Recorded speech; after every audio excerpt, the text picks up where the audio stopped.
Electricity is a vital national resource. But now, America's energy grid is failing to keep up with the demand. Home builders and businesses that rely on the grid are being told by utilities that there simply isn't enough power for them, slowing economic growth to a crawl. But today, Enginuity's distributed energy systems take the pressure off America's fragile grid by making extremely efficient power right where it's used. Home by home, business by business, Enginuity Power Systems' family of distributed energy products make everything from homes to factories independent from the grid, giving a new level of energy security to millions. And as these homes and businesses become networked together, they form an organic energy distribution model, infinitely flexible at meeting demand, instantaneously deployable across geographic regions, while generating tremendous continuing income for customers, Enginuity, and even the utilities themselves. Over the next decade, Enginuity is working with our global partners to scale up production of all our power generation systems. Our central mission is to bring millions of people around the world a new level of clean energy security combined with savings, a combination that was once thought impossible. With hundreds of millions of potential customers across America, Canada, and even spanning the globe, Enginuity Power Systems is focused on the goal of giving ordinary people and businesses the power to be their own utility. Enginuity is simply efficient.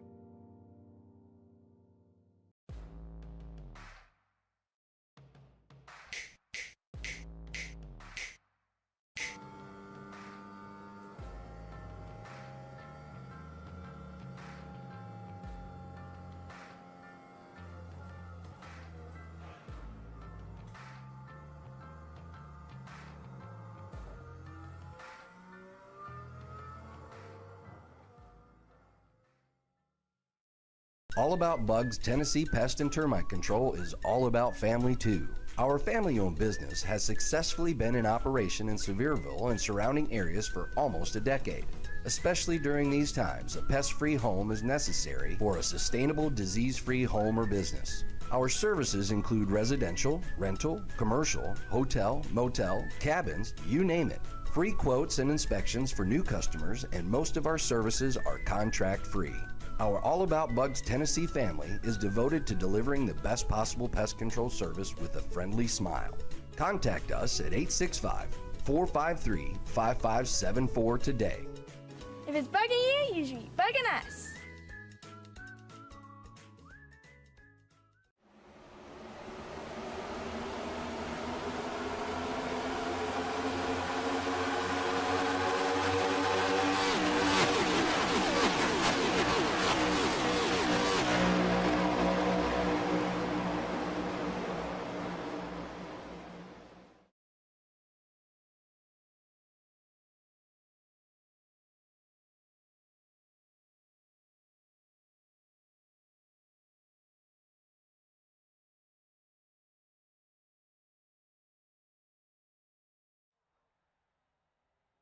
Ladies and gentlemen, welcome to the Revo Racing Network, and thank you for joining us tonight at Virtual Circuit of the Americas for the 5th race of the Racing Revolution Coastal Financial Truck Series. Tonight, we will be enjoying the Enginuity Power Systems 120.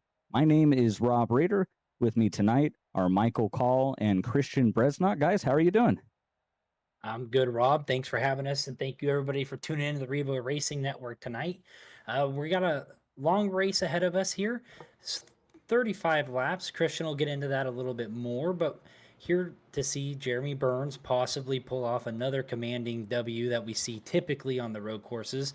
Rob, who do you think else may have a shot at contending with Jeremy tonight? Well, Angel Hernandez has put up some good times in practice. We'll see here in just a moment how he ended up qualifying. Yeah, Angel Hernandez seems to be at least one of the guys who has an opportunity to come out here and put something on him today. Yeah, another one I was noticing throughout our practice session was Grant Turner, one of our Brady Bunch Cam participants. He ran a couple good laps, and I got some info from Christian before the race started, our pit road reporter, saying that Grant wasn't pushing 100%, and he was about a second and a half off of Jeremy, which really isn't too bad. So look for Grant Turner to be running up front here tonight. So tonight we've Yep. got 35 laps on deck, stage at lap 10, 5 sets of tires, excuse me, here at COTA, which those rear tires you'll burn off fairly quickly throughout going through the S's and those heavy braking zones. Track temps around 97 to 100 degrees. These guys can make it 16, 17 laps on fuel. Christian, what else you got for us? Yeah, guys. Again, you said it was a hot track, so protecting those rear tires is the main thing tonight. That is a common theme that I heard from most of the drivers in this field, most of the fast drivers, we'll say. But we got a lot of good times coming out from the drivers. Jeremy's obviously a lot faster than everybody, but I'll take you around this track just to show you where they're going to be making up their time, or where you're going to want to try to emphasize as you go around this track. As you're getting into turn one, it's a heavy braking zone. Jeremy emphasized that is a key point for him. Survival is the theme of that section. As you get into 2, 3, 4, 5, and 6, all the way into 7 and 8, those are rolling sections. You're not going to want to be heavy on the gas. You're not going to be wanting heavy on the brake. You are going to go around. So carrying momentum through those sections, and as you get through 9 and 10 into 11, another heavy braking zone, and coming to the Ingenuity Power Systems backstretch, all the way into 12. Another heavy braking zone, but that's where you're going to be picking up on people or have some opportunities to make some passes. And again, 13, 14, all the way in through turns 19. Those are just rolling sections. You are just going to want to be trying to carry as much momentum without pushing it as much as you can. And then coming back through the Revo Racing Network turn 20 back to the front stretch, and that is going to make you a lap. And we'll see who can do that the best for 35 laps tonight. Thank you, Christian, for that. Rob, a lot of twists and turns here at COTA. We had the privilege of running this in the Cup Series a little earlier this year, and I was awful, if that explains it. I don't exactly remember how you ran that night, but I was not good. I am not a profound road racer, so excited to see these trucks get after it here. Well, I can tell you exactly where I ran that night. I ran behind Jeremy Burns, somewhere behind him. And I think we all did. Yes, and I think that that's going to be the tough thing for everybody to navigate tonight. How do you beat Jeremy Burns at this complicated road course? We see Kevin Orlando drifting his way through the S's for our entertainment. Thank you, Kevin. One thing that's really hard about those S's is you carry so much momentum through the first set. Once you get there to that one that we saw Kevin almost spin out there, about the third turtle you see there, the orange turtle, it gets really tight and hard to slow back the trucks or the cars down. So like Christian said, definitely a rolling section, a lot of finesse, a lot of throttle work, a lot of brake work, and just trying to keep that truck underneath you. Another thing we need to talk about as we were getting ready to sign off last week at Richmond, we did go over a potential penalty for our race winner, Clint Cox. It turns out that the admin team reviewed that, and he did actually jump the final restart of that race, was assessed a penalty as a result. Jordan Martin in the 74, who was unofficially in second, became the race winner, and he has locked himself into the playoffs. So definitely an interesting turn of events there, as Clint has had some bad luck so far in this series and a couple of self-inflicted wounds, and he had one last week. For sure, and that's the second Team 606 truck to be disqualified from a win this year. We saw it happen to Chris Stamper earlier this year, and then hitting Clint Cox here at Richmond last weekend. We tried to stay on air as long as we could. We just ran out of stuff to kind of fill the void before we got an official wording from the admins. So congrats to Jordan locking himself in the playoffs, along with a few other drivers. Clint Cox, Sam Taylor. Clint had won previously in the season. Sam Taylor is the one who ended up inheriting the win from the Chris Stamper DQ. And Joseph Gendron, we saw make the exciting pass at Daytona a couple weeks ago. So those four locked into the playoffs. And we're looking to see if we can get another one locked in here tonight at COTA. Let's get into your starting lineup. Starting on the pole, and the Enginuity Power Systems Chevy Jeremy Burns with a whopping 2:17.35, over a second and a half faster in the field. Grant Thorpe in second, Kevin Orlando Jr. third, Trevor Earhart fourth, Grant Turner fifth, Angel Hernandez starting sixth. That's who Rob noted on. Devin Hudgens in the VR, part of our Brady bunch, starting seventh. Caleb Gilbert eighth, Trevor Keith ninth, and Parker Johnston 10th. Yeah, then you have Justice Murphy in 11th, Kyle Diaz 12th, Travis Gilbert 13th, Alex Forget Berube in 14th, Jordan Martin, last week's eventual winner, in 15th, Jackson McGeorge in 16th, Michael Reed 17th, Michael Bennett 18th, Eddie Wildermuth in 19th, and Nick Alves in 20th. Jacob Sirkovich will start 21st with Christopher Lowry to his outside in 22nd. Sam Taylor, who picked up the win, inheriting it from Chris Stanford, will start 23rd. Jake Williams 24th. Clint Cox, the guy who finished technically first last weekend, starts 25th. Chris Stamper, his teammate, 26th to his outside. Dylan Picklesheimer 27th. Matthew Robinson 28th. Al Likens 29th. Chris Nail will start 30th. Dustin Adams will start 31st, and Christopher Schaefer will round out the 32-car field in 32nd. There you have it. Stacked lineup here with Thorpe and Burns on the front row as we get a great shot of that Enginuity Power System 72. We'd like to thank Enginuity Power System for joining us on the Revo Racing Network and on Jeremy's truck. We've got some fun things planned throughout tonight to show how Jeremy gets it done here around COTA, as he's one of the best here in the Racing Revolution League at getting around road courses. 35 laps tonight. You're going to have to keep those rear tires underneath the truck. So you'd think the guys would take things easy, but one of your best opportunities to actually make up positions is going to be right here on this start as they head into turn one. This is where guys may try to pick up some spots. It's also where you may see some potential issues, some potential conflict at the beginning of this race. Hopefully not, but we will keep an eye on that as the pace car dives off into the pit lane. The cars reach turn 20 here. They will exit side by side at pace speed into the restart zone. And the green flag is out, 2x2 down the front straightaway. Well, actually not out yet. I forget, it's actually quite late here. There it is, now it's out. And they head storming down into turn one. Big push by Orlando to the back of the 72 on the start there. It's going to help him get into one. Got a little love tap there. Side by side into one. Burns is going to clear Thorpe off of one.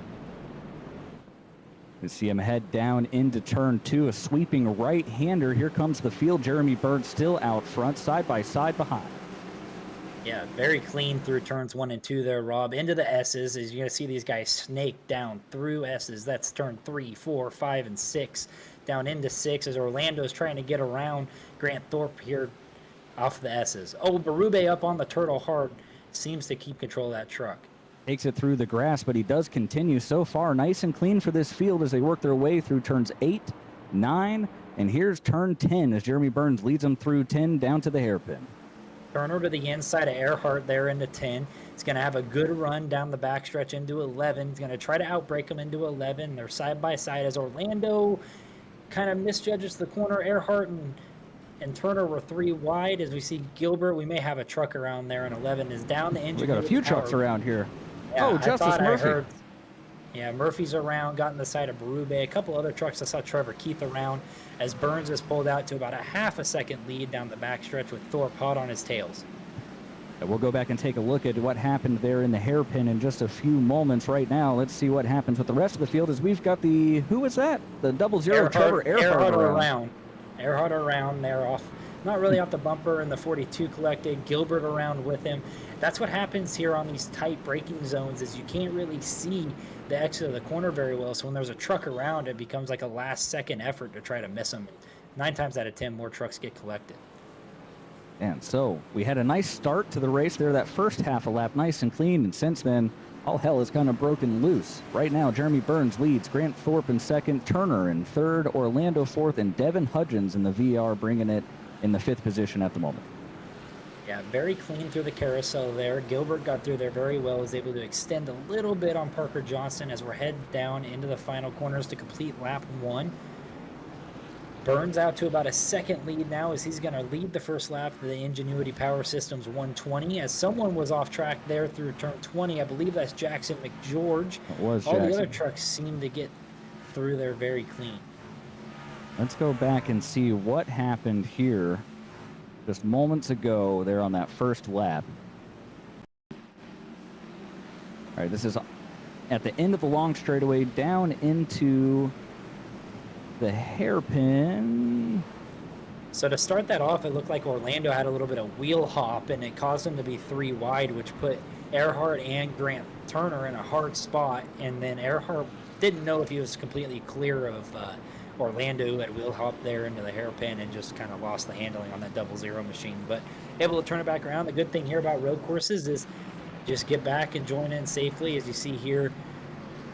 Oh, Orlando got a little shot from Hudgens, and yeah, it looks like Earhart just clipped the berm and tagged the 42, and then I think Keith and also Travis Gilbert get involved there off of the hairpin corner. Let's see what happened here on the previous corner. Oh, Gilbert dives in from way back, same overshot the braking zone, and just an accordion effect there once you get down into, you know, one guy doesn't check up behind you, gives a little tap, and it just sends that momentum forward through that corner. Yeah, no hope really of Travis Gilbert making that one stick. Some guys may be a little frustrated with that, but back to live now. We have the 91 of Michael Reed making a pass here on Michael Bennett. That is for the 10th position. Yep, good pass there by Reed. Bennett kind of overcooks the entry here, but kind of keeps that truck back underneath of him. And now Earhart's under attack as we come down into our next corner. Coming up to the final set of corners here to complete lap 2. You got to have the elbows out here, no doubt about it. These guys are racing hard for it being only lap 2.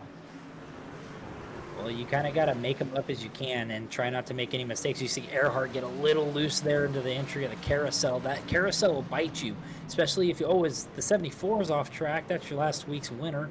He's able to keep it clean. It looks like he stayed out of the fence. That carousel will bite you if you get in there too deep. You'll overcook the entry where you kind of have to widen out through the middle. Sirkovich makes a dive down to the inside of the 74 and wasn't able to complete it. Jordan has those rear tires really hot. You can see he's trying to get back to the gas after that little spin he had a moment ago. And the truck is just not cooperating for him right now. He's going to have to take it easy, get those tires cooled back down, let the car come back to him. Everything should be all right after that as Alex Berube makes a pass on Jacob Sirkovich, get himself into the top 15.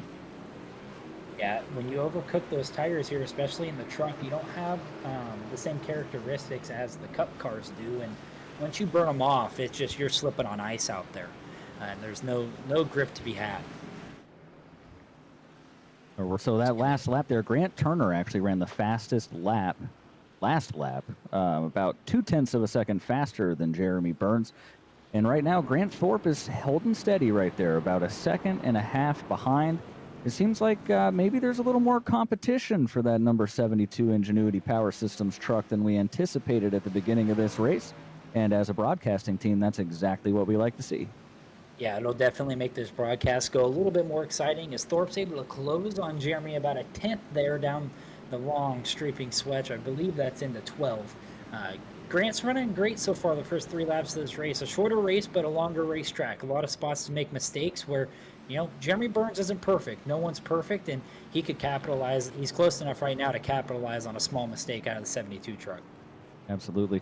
It should be noted here as well, Chris Nail has brought it to pit road. It does appear that he had an incident there. We'll see if we can follow back up on that and a couple other incidents here in just a moment, as it also appears that Jordan Martin has gone off again.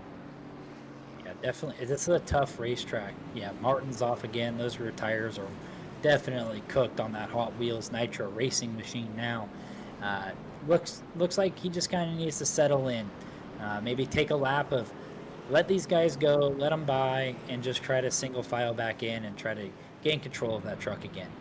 Yeah, the problem is you know, you make a mistake like that, and then you get hot under the collar. You want to go back out. You want to, you want to make something happen immediately, and then you just kind of get yourself into making bad decisions. As you see him, he's got it hung out there through the carousel, and yeah, he's gonna have to back that thing down and cool him off, or he's gonna be around his again here Likens shortly. is going to spin off the end of the carousel. He's going to keep the 40 machine out of the wall, see if he can rejoin safely. A little close to Dustin Adams, but no harm, no foul. He'll rejoin as Jeremy Burns through the S's, leading almost to about a 2-second lead now. Thorpe in second, Turner third. Turner putting some pressure on Grant Thorpe. Not right on him, but he's definitely there to capitalize on a mistake, just like Thorpe is still there to capitalize on a mistake from Burns. Once again, Grant Turner, fastest car on track last lap. So he's actually putting down some excellent lap times right now. And what scares me about that on this 10-lap stage is if you run those first 5 laps all out as hard as you can, those second half of those 5 laps are going to be a struggle once those tires heat up and wear out. So look to see if that 20 truck falls off at all. As we got a side-by-side battle here with Reed and McGeorge down through, I believe that's turn 10, down into 11.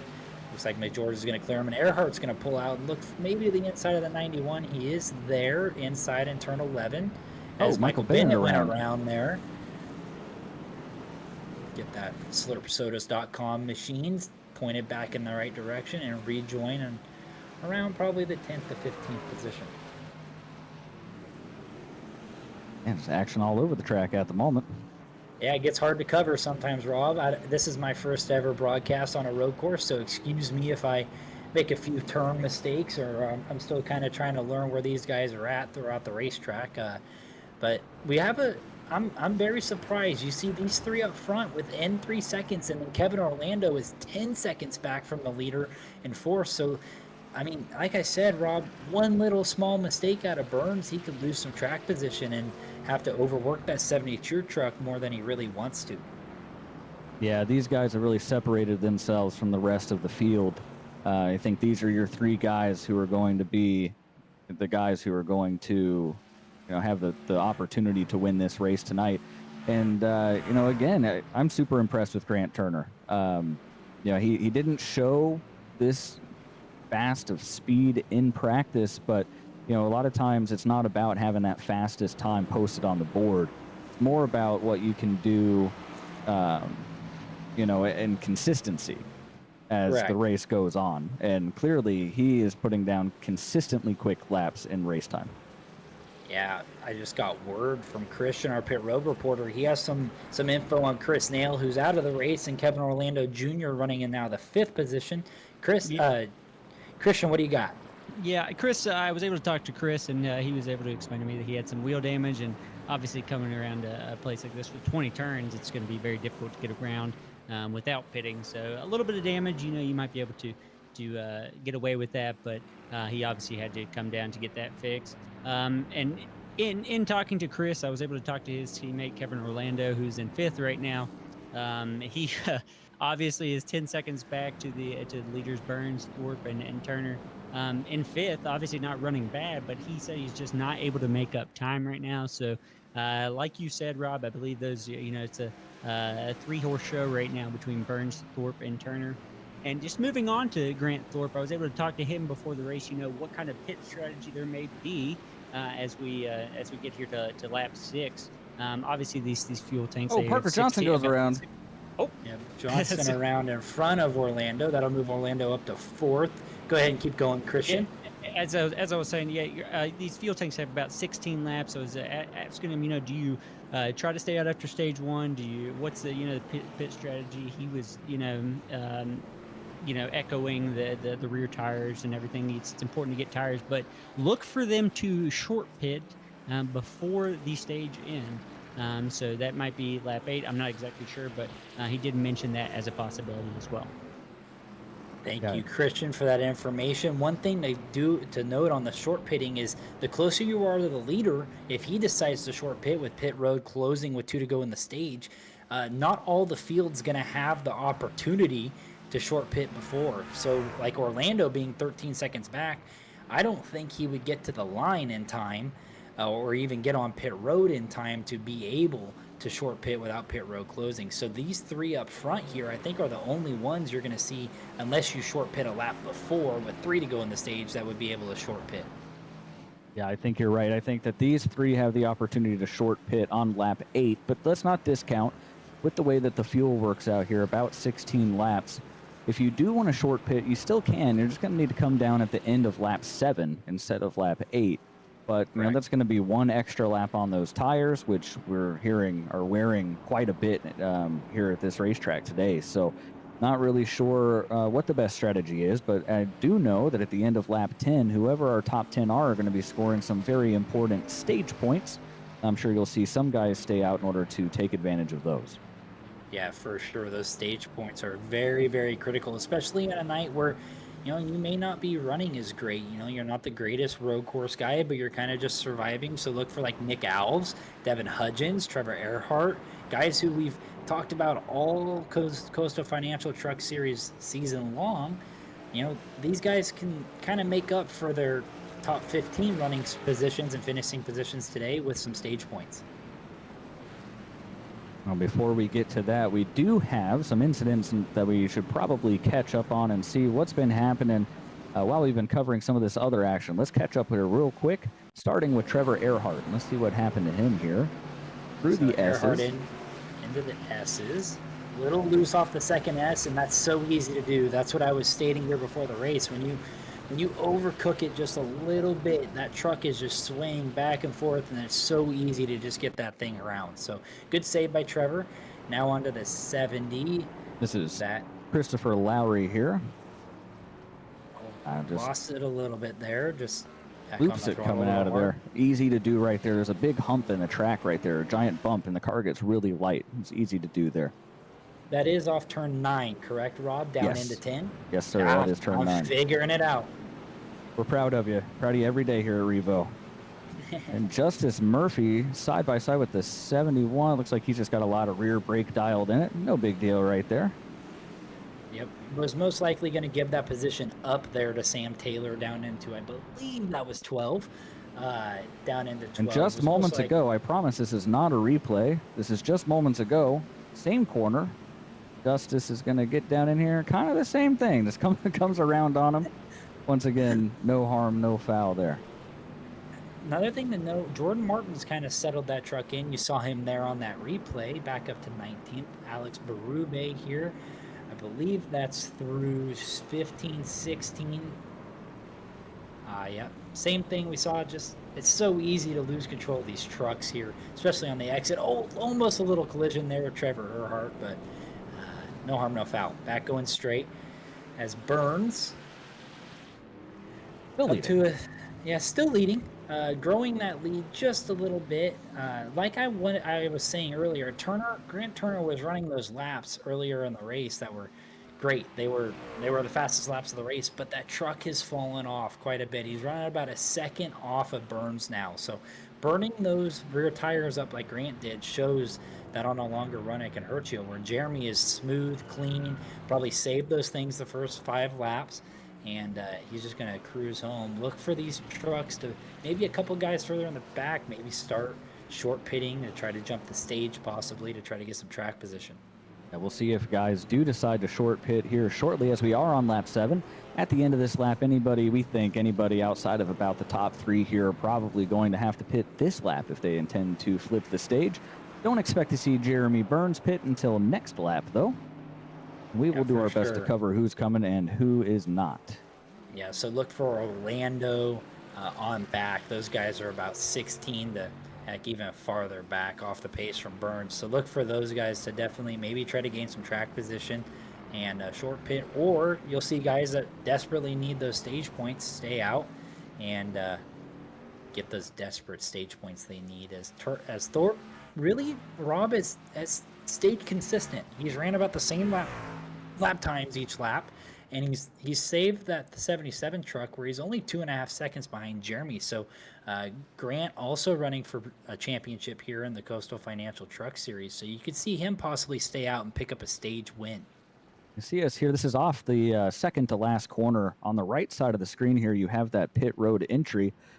This is where you'd expect to see some guys come down if they want to flip this stage, but I'm kind of surprised we're not seeing any takers.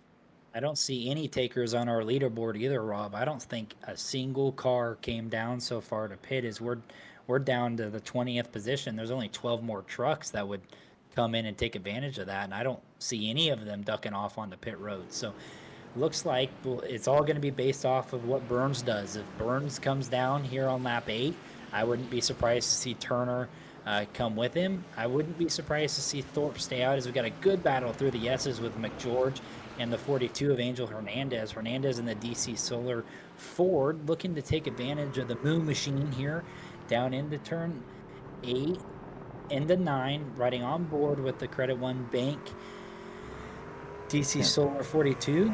Jackson McGeorge has it hung out there through 8, 9, and 10, which, I mean, it looks pretty crazy, but that's how I like to do it through there, too. Just sling that thing around, get the rear end of the, in this case, truck, hung out and try to make some time. And these guys are putting on a pretty good battle here right now. Angel Hernandez should be able, looks like he's a little bit better under shifting here. He should get a little draft as they head down into turn 10. Let's see if he's going to try to outbrake Jackson McGeorge down into this hard braking zone. Not going to be able to do it. Going to pull back in behind Jackson. Try again next time. Yeah, Jackson kind of overshot the corner there. Maybe Angel's going to try to use that going into 13 and 14 as Burns coming around to where you would see him duck off. I think he's already on the front stretch, isn't he, Rob? I don't believe so. He's just hanging past pit road the entrance left right to the there. front stretch here. So looks like nobody is going to take the opportunity to flip this stage, which is kind of shocking to me, actually. But hey, and that means we'll have a very, very busy pit road here at the end of the stage in 2 laps.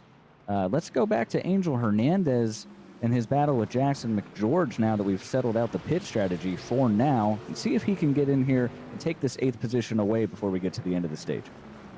Yeah, down into turn 20. They both decide not to pit, which I don't think they can. I'm sure pit road is closed. Angel got a good run there out of 20. He's going to look. Whoa. Oh, got a little sideways there, shifting through the gears. He's pushing McGeorge down the front stretch. Going to look to the inside, uphill, into turn 1. This is a scary place to dive in and try to outbrake someone. As you see the truck wheel hop a little bit, but he keeps it under control, and he's going to complete the pass for the 8th position through turn 1 and down the hill back into turn 2. As McGeorge has got a good run, he's going to have to check up there into 2 and through the SCs. He's almost going to have to just follow that 42 machine. Not a lot of passing opportunities unless someone makes a mistake. Yeah, the S is really not a whole lot you can do here. It's just a flowing rhythm section. Unless a guy makes a big mistake and hits a turtle, something like that, you're just going to follow him through here. But looks like Angel Hernandez has the pace to pull away from Jackson here. So let's move up the running order here a little bit and take a look at our Grant versus Grant battle as they head down the long back straightaway. Yeah, Turner's definitely picked it up there, running almost about a half second quicker as he dives to the inside of Grant. He's going to try. Into turn 12. Thorpe's going to give him the lane. They're going to be side by side. Almost no. Thorpe had a good run there off of 12 into 13. Protecting the inside is the 77. If you're Turner, you really want to try to get past him now. You know, it's so hard to make these passes. You know, if you want to have an opportunity at Jeremy, and we saw Grant Turner had the pace at the beginning of this run to take it to Jeremy. It's going to be a lot harder to do that when you have to work your way through Thorpe first before you can go and take the battle to Jeremy. So, you know, if you're Grant Turner, you feel like you need to get this pass done. Oh, sideways, both trucks off of, what is that, the carousel off turn 18 into 19. Man, And he's that was trying. cool. He's absolutely trying. No doubt about Another that. thing to note is with the stage ending soon, Rob, if he can get on and off pit road here clean, almost loses it there off of the turn 20 down the front stretch, but saves it as you see the black tire marks. He's really using up those rear tires now. It's going to make it tough to catch Thorpe now. Another thing to note, that if he can get on and off pit road clean during the stage, restarting third here isn't a bad thing with having the inside line into turn 1. Could possibly clear Thorpe down into 1 and get behind Burns here on the restart. That is an excellent point. You know, it just really depends on how things shake out in turn 1. It's one of those things where you never quite know how it's going to go till you get there, and you're kind of reliant on what happens around you. But you see Grant Turner here, he's reeling him in again. Through that S's section, just, you know, 1 foot at a time is kind of what he's trying to accomplish right now as they head up here. This is turn 8. Yeah, Grant into the turn Turner. 9 hard left. Turner also the foot cam guy here with the Brady bunch, so makes sense trying to catch it a foot at a time as he comes down here into 11, hard braking zone. Makes the left hand a wide sweeping left hand. Going to close on Thorpe here a little loose off of turn 11 as we head down the backstretch. That's going to hurt him all the way down the Ingenuity Power Systems backstretch into 12, and Thorpe pulls away.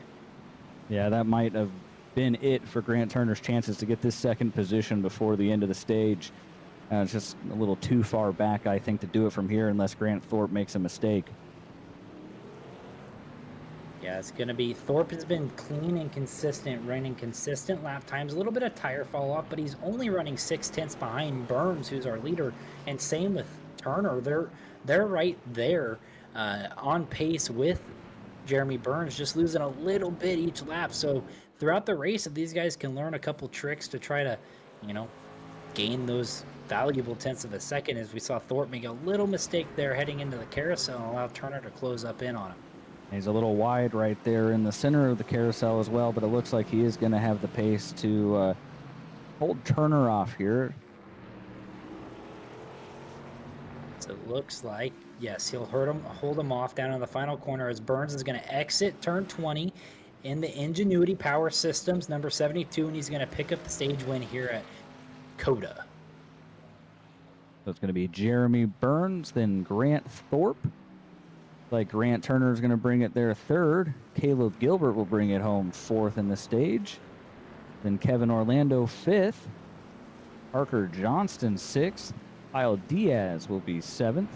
Angel Hernandez eighth. Jackson McGeorge going to bring it home ninth after that good battle there with Angel. And the final stage point appears that we will go to Michael Reed in the 91 truck. Well, clean and good first stage. A couple of mishaps as Bennett's off track again in the 14, struggling in the slurp soda machine.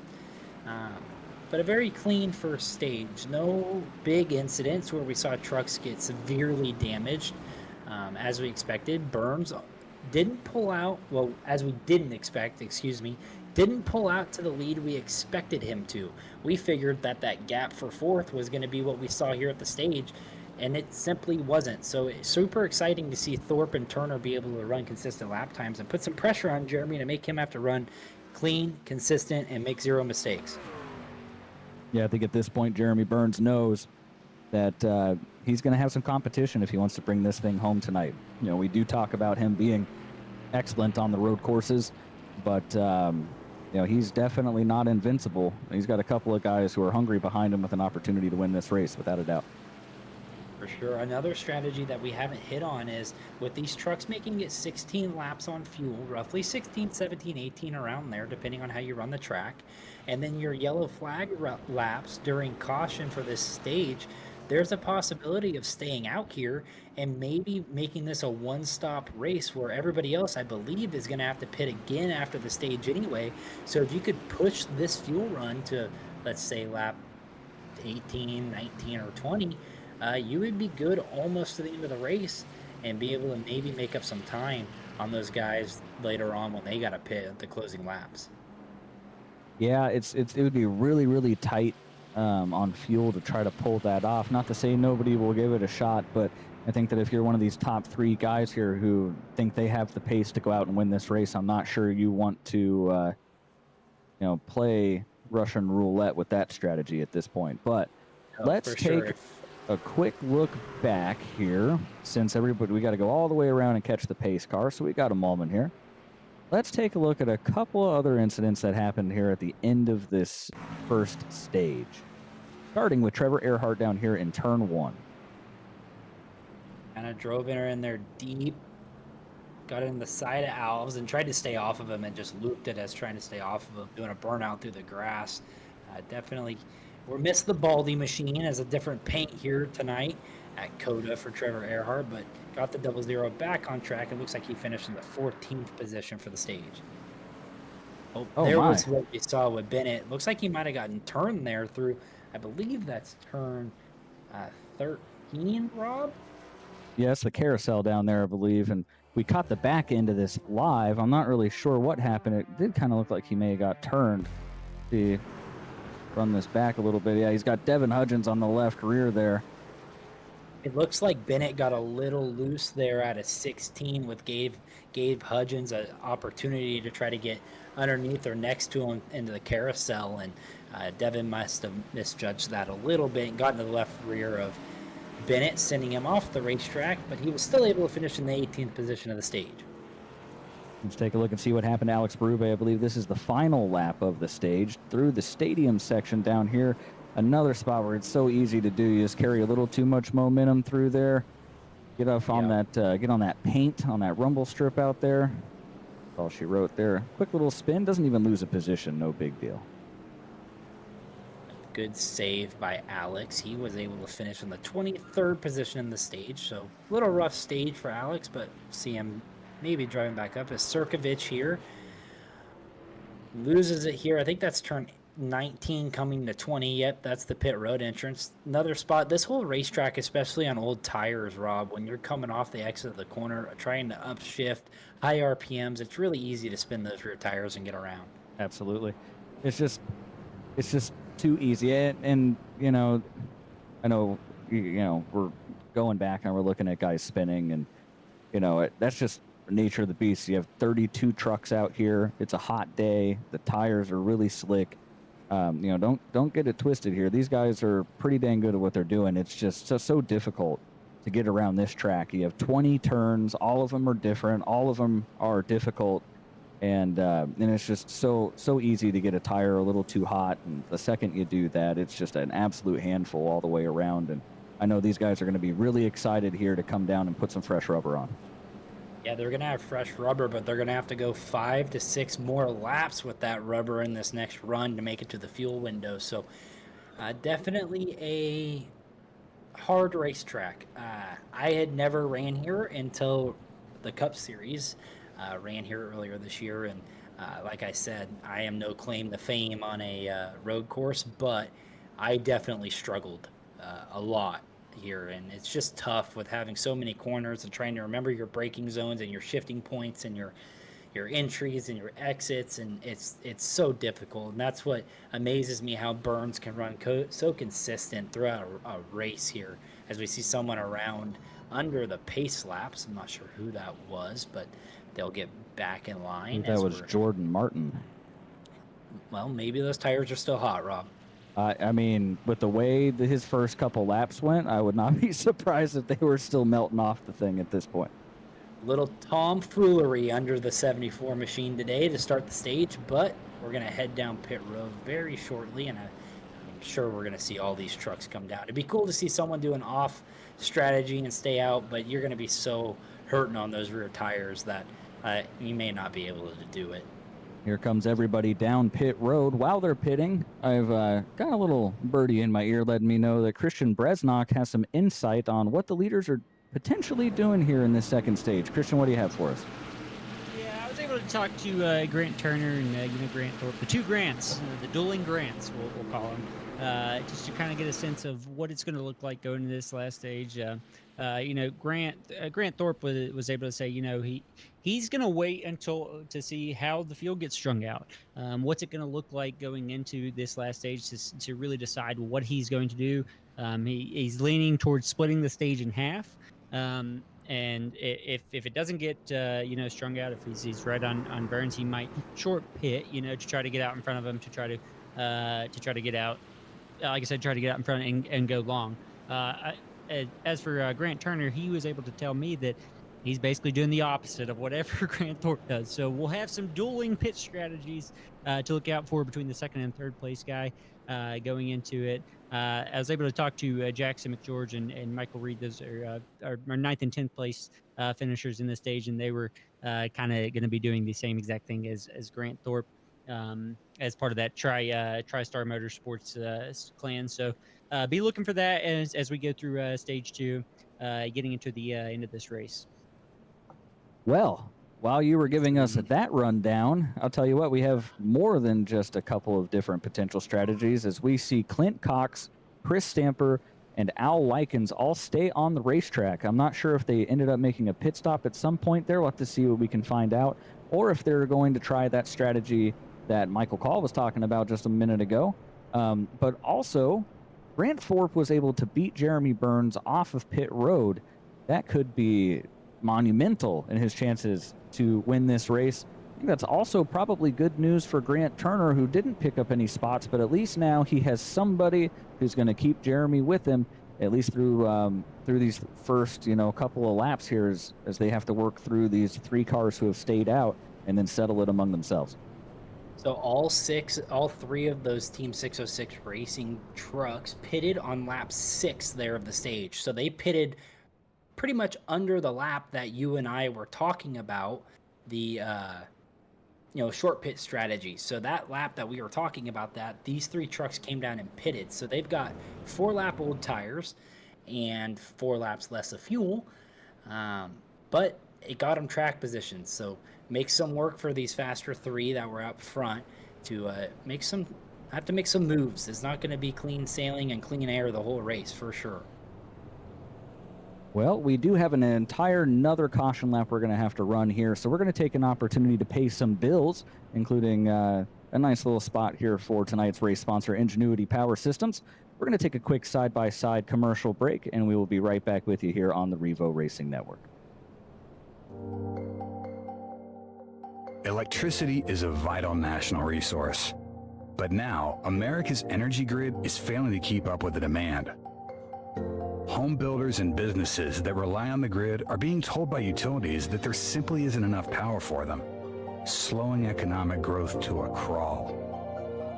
But today, Enginuity's distributed energy systems take the pressure off America's fragile grid by making extremely efficient power right where it's used. Home by home, business by business, Enginuity Power Systems' family of distributed energy products make everything from homes to factories independent from the grid, giving a new level of energy security to millions. And as these homes and businesses become networked together, they form an organic energy distribution model, infinitely flexible at meeting demand, instantaneously deployable across geographic regions, while generating tremendous continuing income for customers, Enginuity, and even the utilities themselves. Over the next decade, Enginuity is working with our global partners to scale up production of all our power generation systems. Our central mission is to bring millions of people around the world a new level of clean energy security combined with savings, a combination that was once thought impossible. With hundreds of millions of potential customers across America, Canada, and even spanning the globe, Enginuity Power Systems is focused on the goal of giving ordinary people and businesses the power to be their own utility. Enginuity is simply efficient.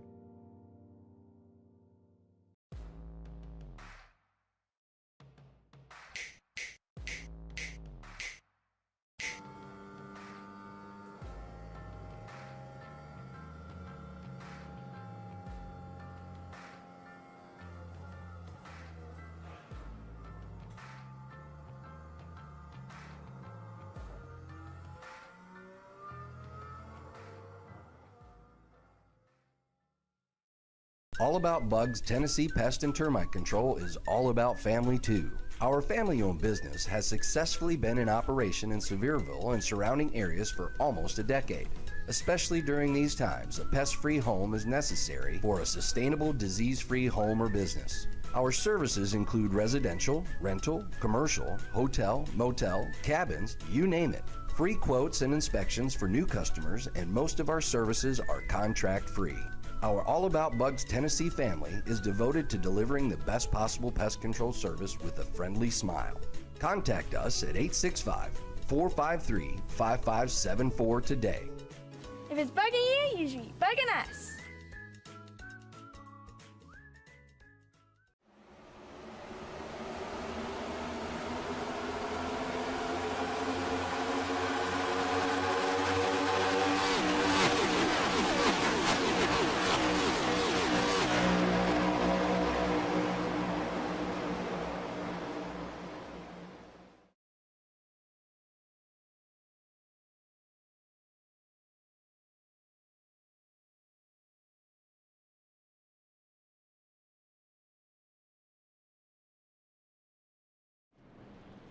Welcome back to the Enginuity Power Systems 120 here on the Revo Racing Network. Nice little ad break. Nice opportunity for us in the booth to catch our breath with a lot to talk about there in those first 10 laps. We do have Jeremy Burns, who will be restarting in 5th. He was our stage winner. And we'd like to speak to Mr. Jeremy Burns here real quick. Jeremy, do you have a copy? Yes, sir. Well, congratulations on your stage victory, leading all 10 of the laps there in the first stage. A little bit of a mix-up, little mixed bag of strategy here. You're going to be restarting in 5th. What's going through your mind right now? How do you get the truck nice and clean back to the lead when you have these guys on differing strategies ahead of you, as well as the 2 Grants trying to chase you from behind here?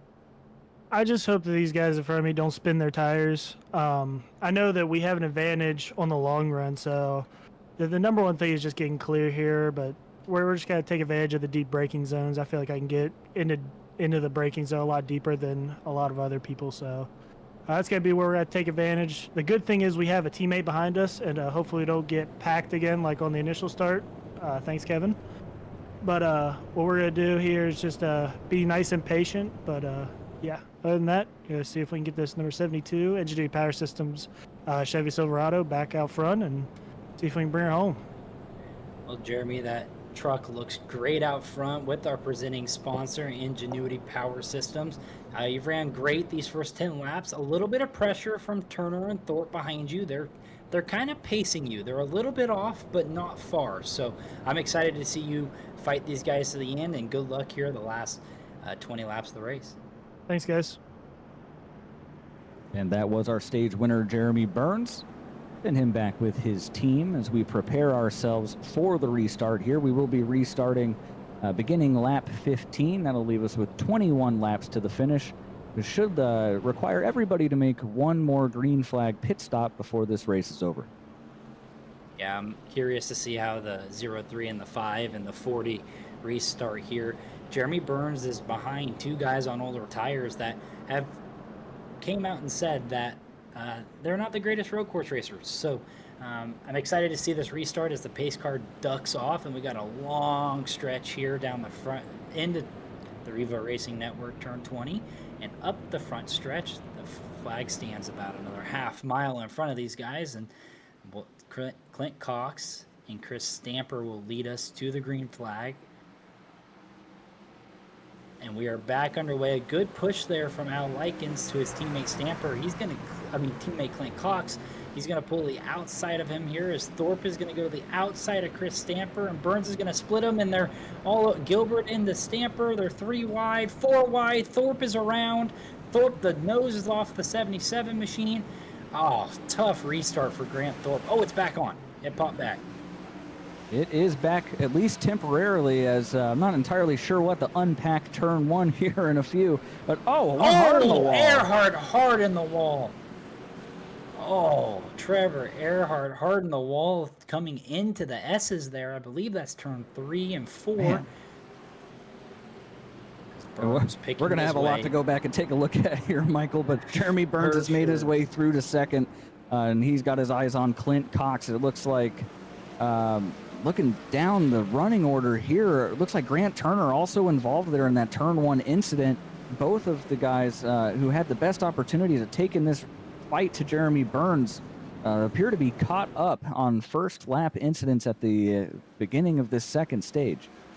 Yeah, it'll be exciting to see those 2. I don't know about the 77. He's got quite a bit of damage there on that Dollar General machine, but I don't know about Turner, but I'd like to see him try to work his way back through the field as I think he can, as we see as Kyle Diaz to the inside of Al Likens, and it looks like Cox missed there into 12 and allowed Burns to get to his outside into 13. Burns is going to lift early, try to cross underneath the 03 truck. Not going to happen. And Clint Cox is going to retain the lead here down in the turn 15 and 16. On board here with Jeremy Burns now. You see Clint Cox go wide. This is his opportunity to get the pass complete. Could be easy pickets down here into the carousel. He is well clear. Now he's going to try to set sail away from these cars behind him. Yeah, this is where we're going to see Burns really leg this out. Johnston, new name here. As we see, he's going to pick up into the second position out of the carousel by Clint Cox. We'll see what the pace the 48 machine has, as he could have been, stuck back in traffic and kind of holding them up.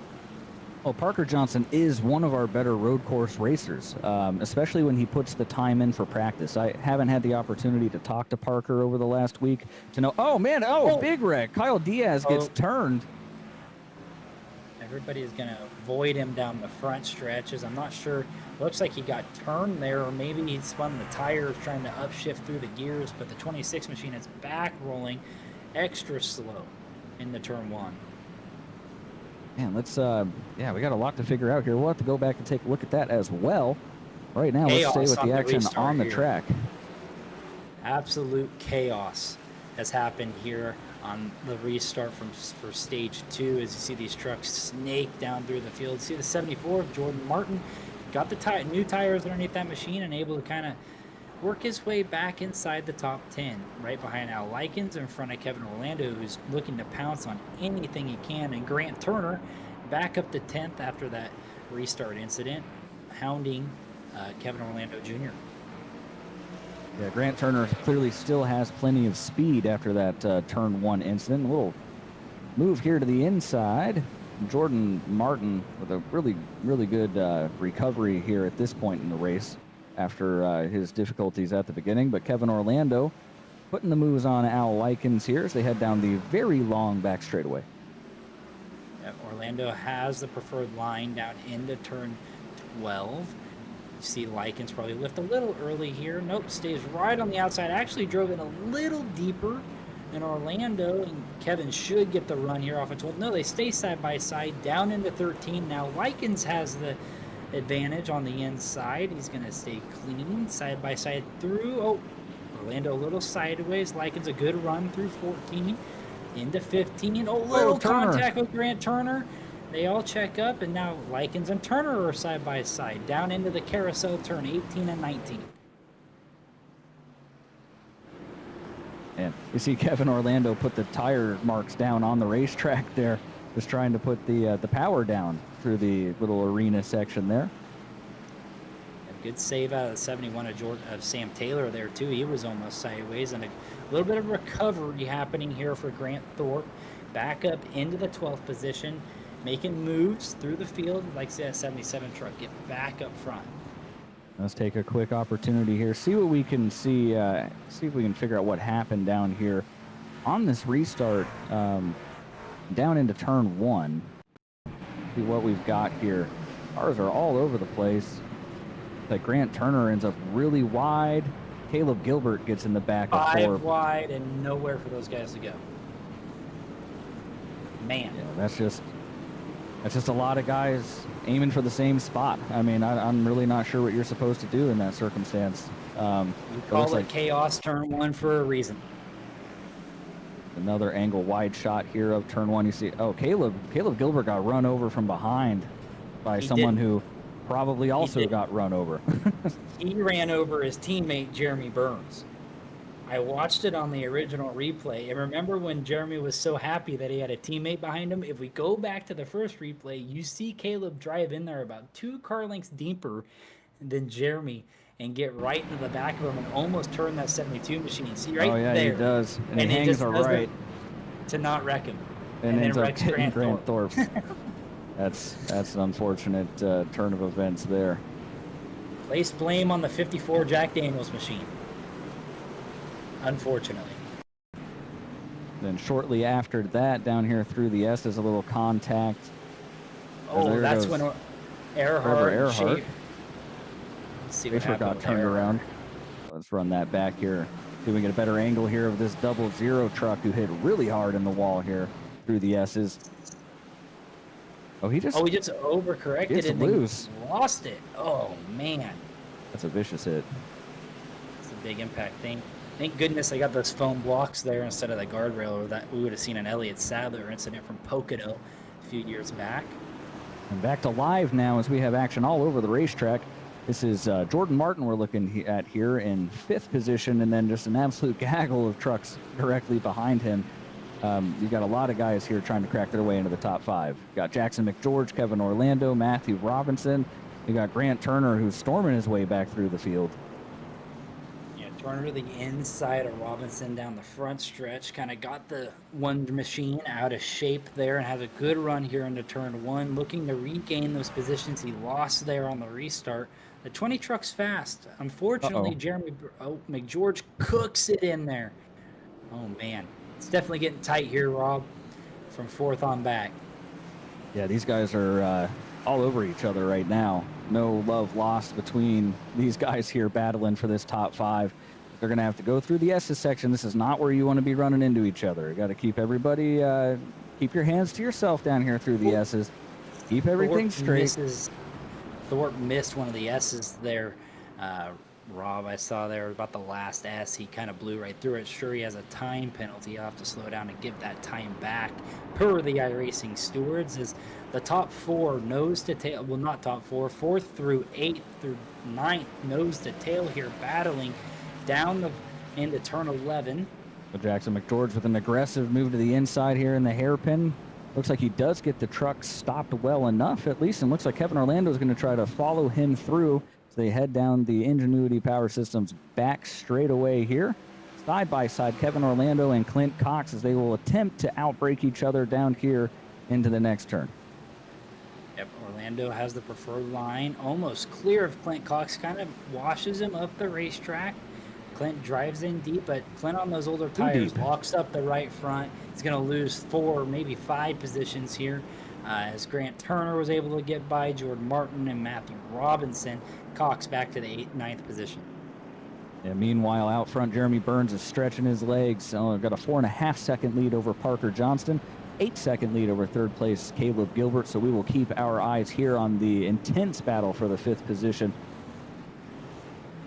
Yep, Grant Turner definitely trying to work his way back up through the field. He's back up to 7th, watching these trucks slip and slide in front of him, looking to take advantage of any mistake as he can.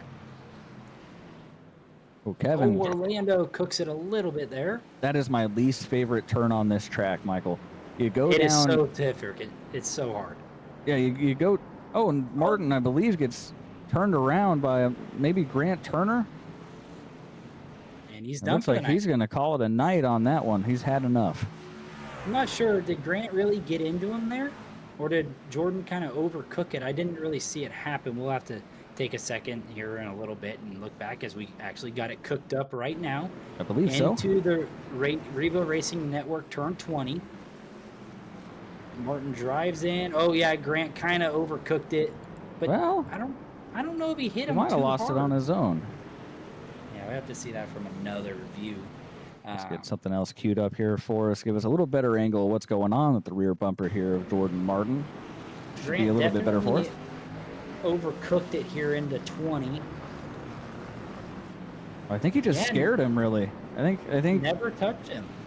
I think he got concerned. He looked in his mirror, he saw him coming, and took evasive action, got himself out of shape. A frustrating way for his race to end, for sure. This Ingenuity, Power Systems number 72 machine. Jeremy Burns runs down the Enginuity Power Systems backstretch into turn 12 with a 7-second lead over Parker Johnston, and that's gaining rapidly. Jeremy's been running consistent 2-minute, 19-second lap times compared to Parker's 2:21s, as we're side by side with Travis Gilbert looking to the inside of Alves here down the backstretch as well.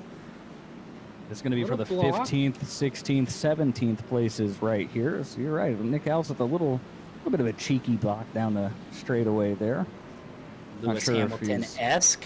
Maybe a little upset with something Travis did before. It's not really in Nick's DNA to throw a block in that type of scenario, but regardless, they continue straight here.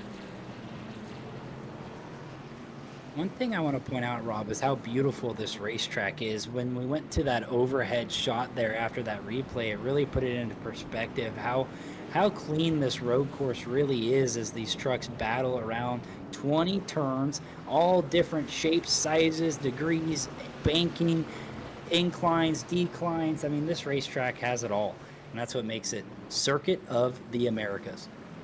Yeah, it really is a gorgeous racetrack.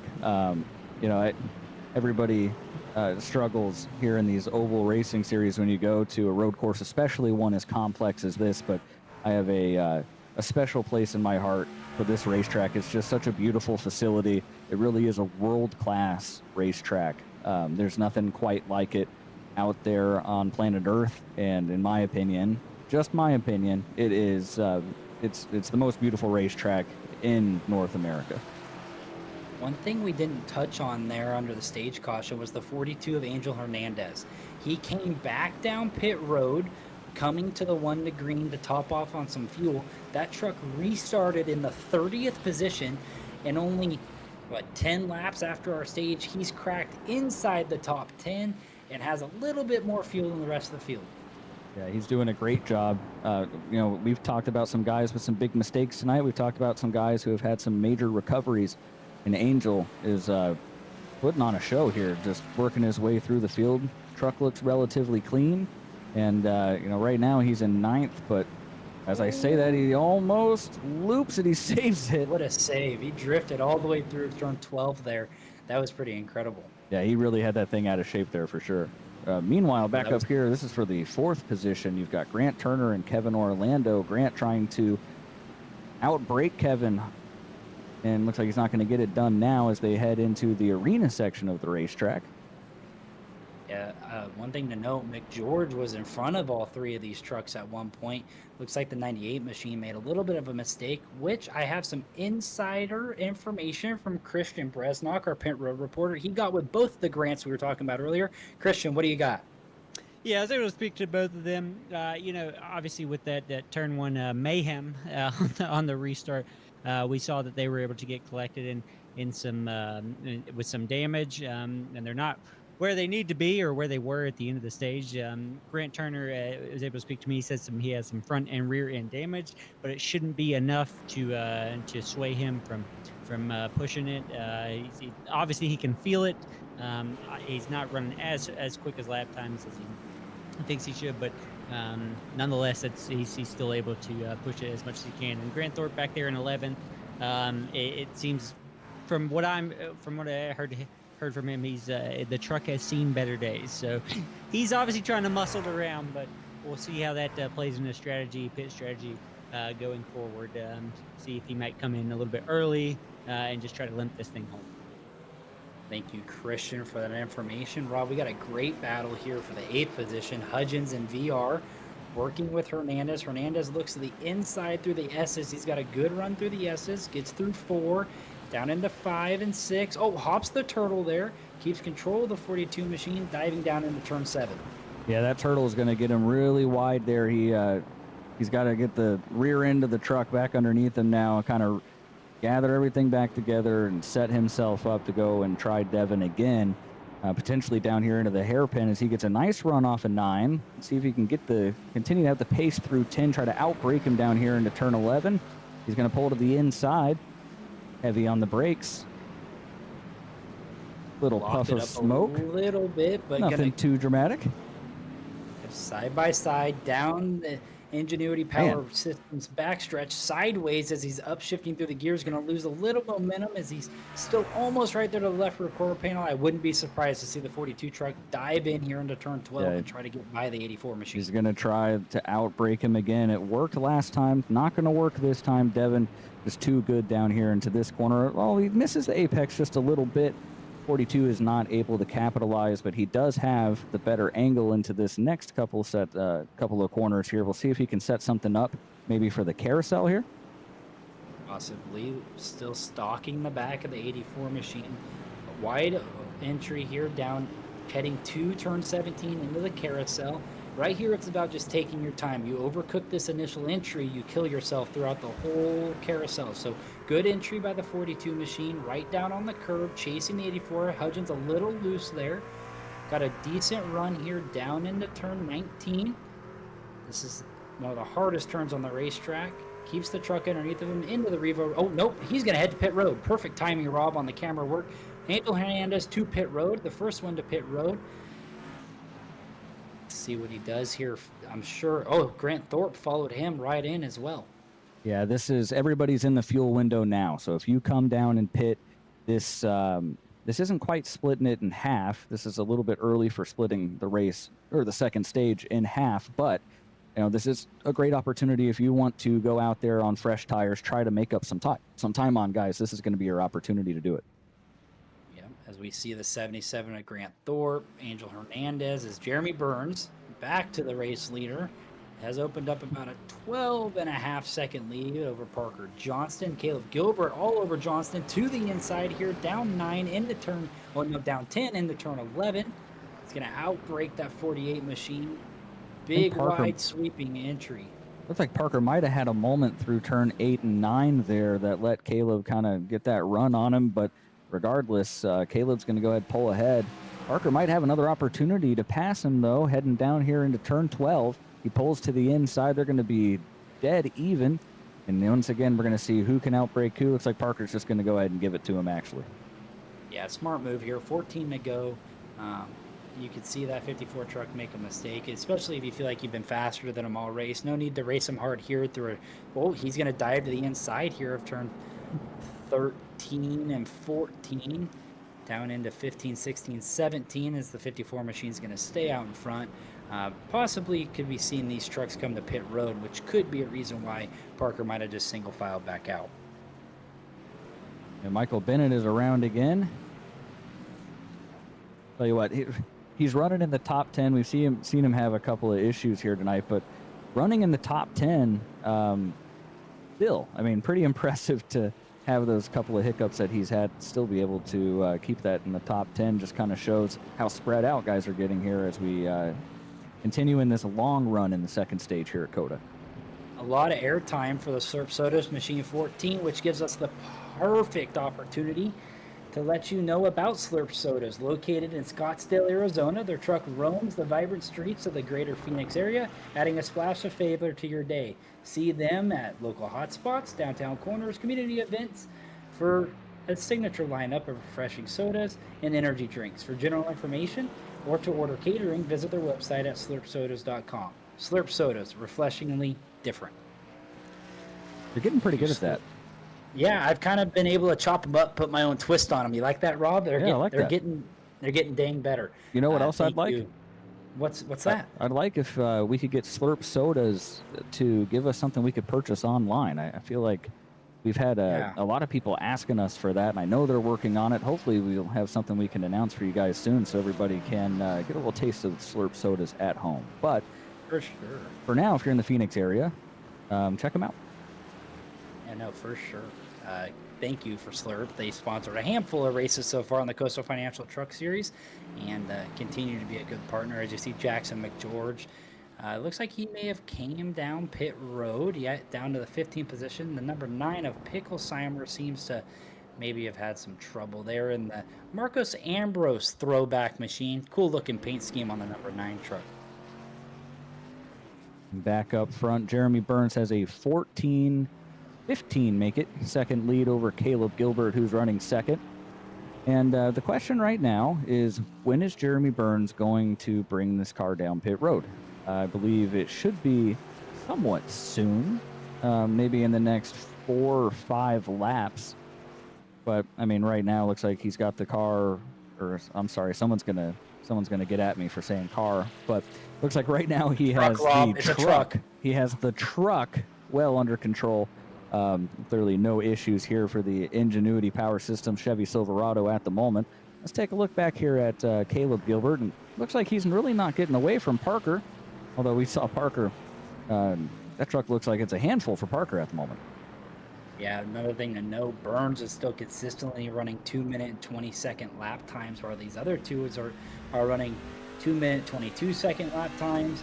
Yeah, Gilbert just ran a 2:22. Same with Johnston at 2:22. Johnston was about 2/10 quicker that lap, actually. So definitely no need to short pit, or try to gain any track time, as you're still pulling away by 2 seconds a lap if you're Jeremy Burns. So riding on board with Parker Johnston in the 3rd position. You guys can see firsthand how difficult it is to roll through these S's down in the turn. I believe this is turn 4, 5, and 6. A little overshoot there, a little sideways here. You just have to finesse it the whole way through here. You want to get on that loud pedal, you just can't. If you do, you're going to end up in the fence here, and you just have to take it so slow through here. It's agonizing. Yeah, a little wide there off at 7 and hurt him for his entry into 8. Had to scrub a lot of speed down into 9, down the hill, which this corner is tough too with the hill. And there's a big bump around right here that upsets the truck. Down into turn 10, or excuse me, through 10 into 11, deep into the braking zone. You can see when he steers that truck back to the right, that's a little bit of brake hop, a little bit of wheel hop from jumping on those brake pedals so hard. Well, we had talked a little bit ahead of the race about getting a hold of Jeremy Burns here with see if he can give us a little bit of insight about how things are going out there right now. Jeremy, you got us. Yes, sir. How are things feeling out there right now? It's actually feeling pretty good. Very slick. It's been a little bit painful, but you know, besides turn 1, I felt pretty good about the day. Are the rear tires staying under you right now? Yeah, especially through this section. It's been a little sketchy. Funny enough, I'm actually coming into pit this time. So we're going to come down here. We're going to maximize our pit entry here just to make sure that we're keeping everything nice and smooth. Clean pit entry for you, Jeremy. Great job. That truck's looked great out front. Really just there was that first corner mishap with Thorpe and Turner and kind of shuffled them back in the running order, and you were able to just climb away as soon as the stage started up to almost a 16, almost 17-second lead as you pull into your pits box. Perfect entry. And for the first time, someone other than Jeremy Burns or Clint Cox is going to lead here at COTA. Jeremy, I was wondering if you'd do us a favor here when you come back out on track and kind of walk us through what it's like to run a lap here at COTA and all 20 of its beautiful turns. Yeah, I got you. So we're going to be on cold tires here, so we're going to take turn 1 nice and slow. It's going to be a first gear corner. Going to get heavy into the accelerator here. Still got cold tires, so we're just going to hug the inside and just modulate our throttle, get those tires up to temp. Now, the S's are a really fun part of this course, so you enter in third and actually downshift. And basically, you're trying to aim for these turtles and just be right off of them, because that's your optimal line. As we come through here, we're still kind of just bobbing and weaving. This is a very tight turn here. And you actually want to stay left because it sets you up for this hard braking zone for the uphill right-hander, setting yourself up to go back to the left, and now we're back on the throttle. It's going to be somewhat close here as we're actually running up here on Grant Turner. We're getting into the heavy braking zone here just before those rumble strips. Make sure that we don't lock up. Take a nice wide entry and get back on the throttle. Now this is where we can just take a break. So if you need a sip of water, if you need to do anything with strategy, you're just kind of chilling right now. So we're getting all the way up to 4th. We are wide open. Now we're going to be braking just into this last set of rumble strips. Big braking zone. We're going to stay as far to the right as we can. And we're going to just turn it, hit the apex, a little wide there. But now here comes the most technical part. So this is the stadium section. This is by far one of the most treacherous places besides turn 1. Because when you go into here, it's so slow. But especially in this corner, you have to take it nice and wide to get a good apex through this corner. You can wave to the fans too. They're off to my right. Now we go through the carousel where this has been where you burn your rear tires the most. So you're just taking a nice sweeping right-hander. Make sure you're not sliding it too much. Come back here for the apex. And now we set ourselves up for 2 left-hander 90s to finish the course. So right there, that's 1. You see Grant's actually coming to pit road here. Heavy into the braking zone. Now we're going to get onto the throttle. We're a little bit wide. And now we're back to full throttle. So that right there is actually a whole lap around COTA. On cold tires and done successfully by the Enginuity Power Sports number 72 of Jeremy Burns. Jeremy, thank you. That was awesome. Thank you for that insider. Next year when we come here in the Cup Series, I'll make sure to keep that knowledge. Yeah, appreciate it. Yeah. I got to say, a lot of these guys have been very competitive tonight, so that's been really cool to see. And it's a really cool opportunity to come down here and race with these guys because, quite frankly, I love road course racing, so any chance I get to do it, it's awesome. And to have Enginuity Power Systems representing the truck tonight and representing the race, that's awesome as well. They just have such a great company, and I stand by what they do. So being able to come out here and put on a good showing for them, and hopefully when things cycle out here, we'll have a nice, decent lead to kind of bring this thing and coast to the finish. back up to third, only 10 seconds out of the lead, but those two in front of you still got a pit. So keep going, Jeremy. 10 to go, and I would imagine we're going to talk to you a little bit later. Yeah, appreciate it, guys. And that was Jeremy Mearns. Meanwhile, out front, Caleb Gilbert continues to lead. He's going to have to pit here before too awfully long, but Parker Johnson, as we noted not too long ago, able to kind of hang with Caleb there. They seem to be pretty similar on pace, Michael. Yeah, definitely similar on pace. Gilbert ran a 22.0 last lap to Parker Johnson's 21.7. So Parker a little bit faster at times when he runs a clean lap, but that's what's so hard about this place. You got 20 corners to make a clean corner, and you're pretty sure you're going to mess up one of them, unless you're Jeremy Burns, who runs a completely flawless lap on cold tires out of pit road like we saw, which was an awesome in-car view. Thank you, Jeremy, for going through that with us and the fans at home. As like you said, Rob, these guys are going to have to come down somewhat soon. Definitely pushing it on the fuel strategy. Yeah, we'll see if they come down here. Looks like Caleb Gilbert's going to bring it to pit road. Perhaps Parker Johnson's going to stay out for one more lap. And there you go. Parker, I'm sure, will be coming down next time by. But let's take a quick moment here and catch up on a couple of things that happened while we were riding around with Jeremy. Starting with Travis Gilbert here. About one lap ago through the stadium section, or arena section, whatever you want to call it there. Right entry and just kind of downshift locks it up right in front of Hernandez. Hernandez nowhere to go. Kind of just part of road course racing, especially when you get thrown off your line. You've ran the last 15 laps. It's easy to make a mistake. Yeah, I agree. It looks like he just downshifted a little early. Revs just weren't where they needed to be and locked those rear tires up, brought him around.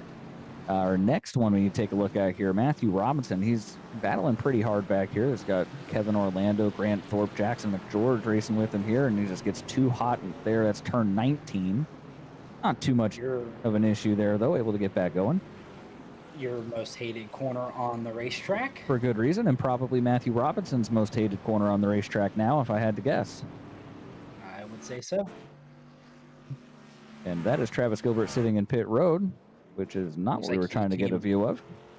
Came down pit road there to get some fuel, as here we are watching Jacob Sirkovich coming down into, I believe, is the carousel, turn 17, and just kind of, like I said, if you overcook that entry, it just gets the back of that truck loose and around you go. It's really hard to save with the banking there in turn 17, 18. Here's Eddie Wildermuth up the hill into 2-1. Let's see what happens to the Tim machine. Yep, just missed the braking zone, locked it up, and spun her out.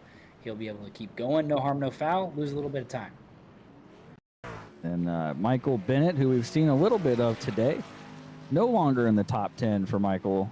He's now running 12th. But let's see what happens here as we get down into the hairpin. And just like we saw Eddie do a second ago, just get in a little too hot and a little too much rear brake. It's just difficult to keep the rear end of the car underneath you. And then just moments ago, looks like Travis Gilbert may have had himself another issue here, unfortunately. Yeah, probably cold tires on the 22 truck now. Yeah, it looks like he might have lost it the corner before then, and then really just tries to heat him up there as he spins around and holds the brake, lets these guys get by, and he'll rejoin back in the 20th position for the 22 machine. All right, now back live with Parker Johnson, who is still on the racetrack. He has yet to pit. Yeah, Burns has definitely closed the gap down to under 2 seconds here through turn 1. He's got to pit here soon, right, Rob? There's no way he can make it much longer. He's got to be on the edge of his fuel window. Yeah, I think, a lot of these guys are going to pit in a way that helps them out from a tire standpoint. I think Parker's just going to run it out of fuel, come and pit it as late as he possibly can and, do what he can from there. It looks like Dustin Adams is around back here in the hairpin. Here comes Jeremy Burns. The good news for Parker, though, is that once he pits, he's going to have only 7 laps to run on these tires. He's going to run all the way to the end of the race. He'll be able to probably have quite a pace advantage over whoever ends up ahead of him here. Based on what I'm looking at, if Parker were to come down and pit now, he's going to come out probably just in 4th position. So really not a big loss for him running it long here. Yeah, no, for sure. As Burns looks to the inside, down the Ingenuity Power Systems backstretch, and the Ingenuity Power Systems number 72 is going to retake the lead possibly here into turn 12. Easy on the brakes, out brakes the 48 who's on old tires, and going to regain the lead here with 8 to go here at COTA. Yeah, I think Parker knew really not worth putting a big fight up. He's got fresher tires than you. You're getting ready to pit. Just let him go here and try to get the best finish that you can at this point as Jeremy Burns retakes the lead. 8 laps to go. And at this point, it's just smooth sailing for Jeremy Burns. For sure. One driver I want to point out is Nick Alves in the number 24 machine, currently running in the 16th position. We saw a little bit of damage on the nose of that Coastal Financial truck, which leads me into Coastal Financial's mission, is to provide comprehensive financial planning solutions tailored to each individual's unique needs and goals with the aim of empowering their clients to make informed financial decisions and achieve their financial potential. You can find them at coastalfinancial.com or on Facebook at Coastal Financial. Coastal Financial is the leading sponsor of the Coastal Financial Truck Series here at Racing Revolution, excuse me, and we appreciate them for their support for the Revo Racing Network. There's a little contact there between Reed and Kyle Diaz there through, I believe that might have been turn 12 into the stadium section, if I'm not mistaken. Correct, Rob? That is correct. I'm getting better. You're getting good. Yeah, right about the time we get to the end of this broadcast, you'll just be starting to figure out where all the turns are at, and then we won't be back here for a year. So yeah, and I'll forget it all. Yep, happens every time. Meanwhile, these guys are side by side. Jackson McGeorge trying to put the power down. He's got the thing hung out down the front straightaway. He's trying to take 7th position away from Matthew Robinson. And looks like Matthew is going to go ahead and take that position here into turn 1. Field definitely sprung out here. Burns has an almost 21-second lead over Caleb Gilbert.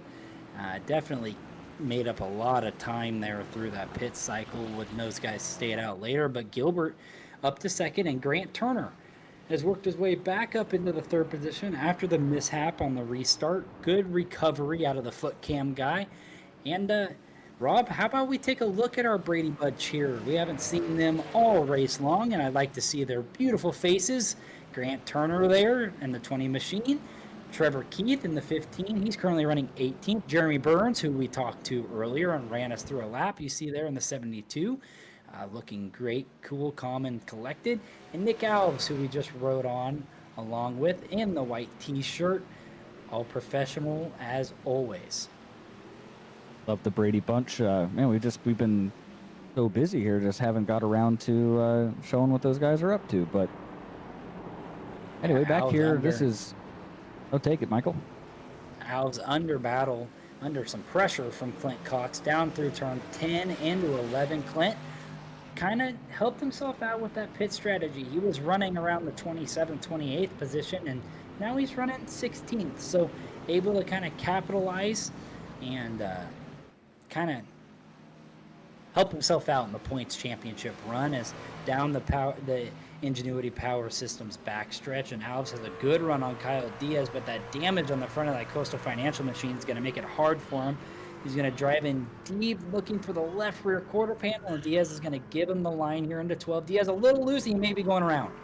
I believe Kyle Diaz, nope, he saved it. Side by side into 13.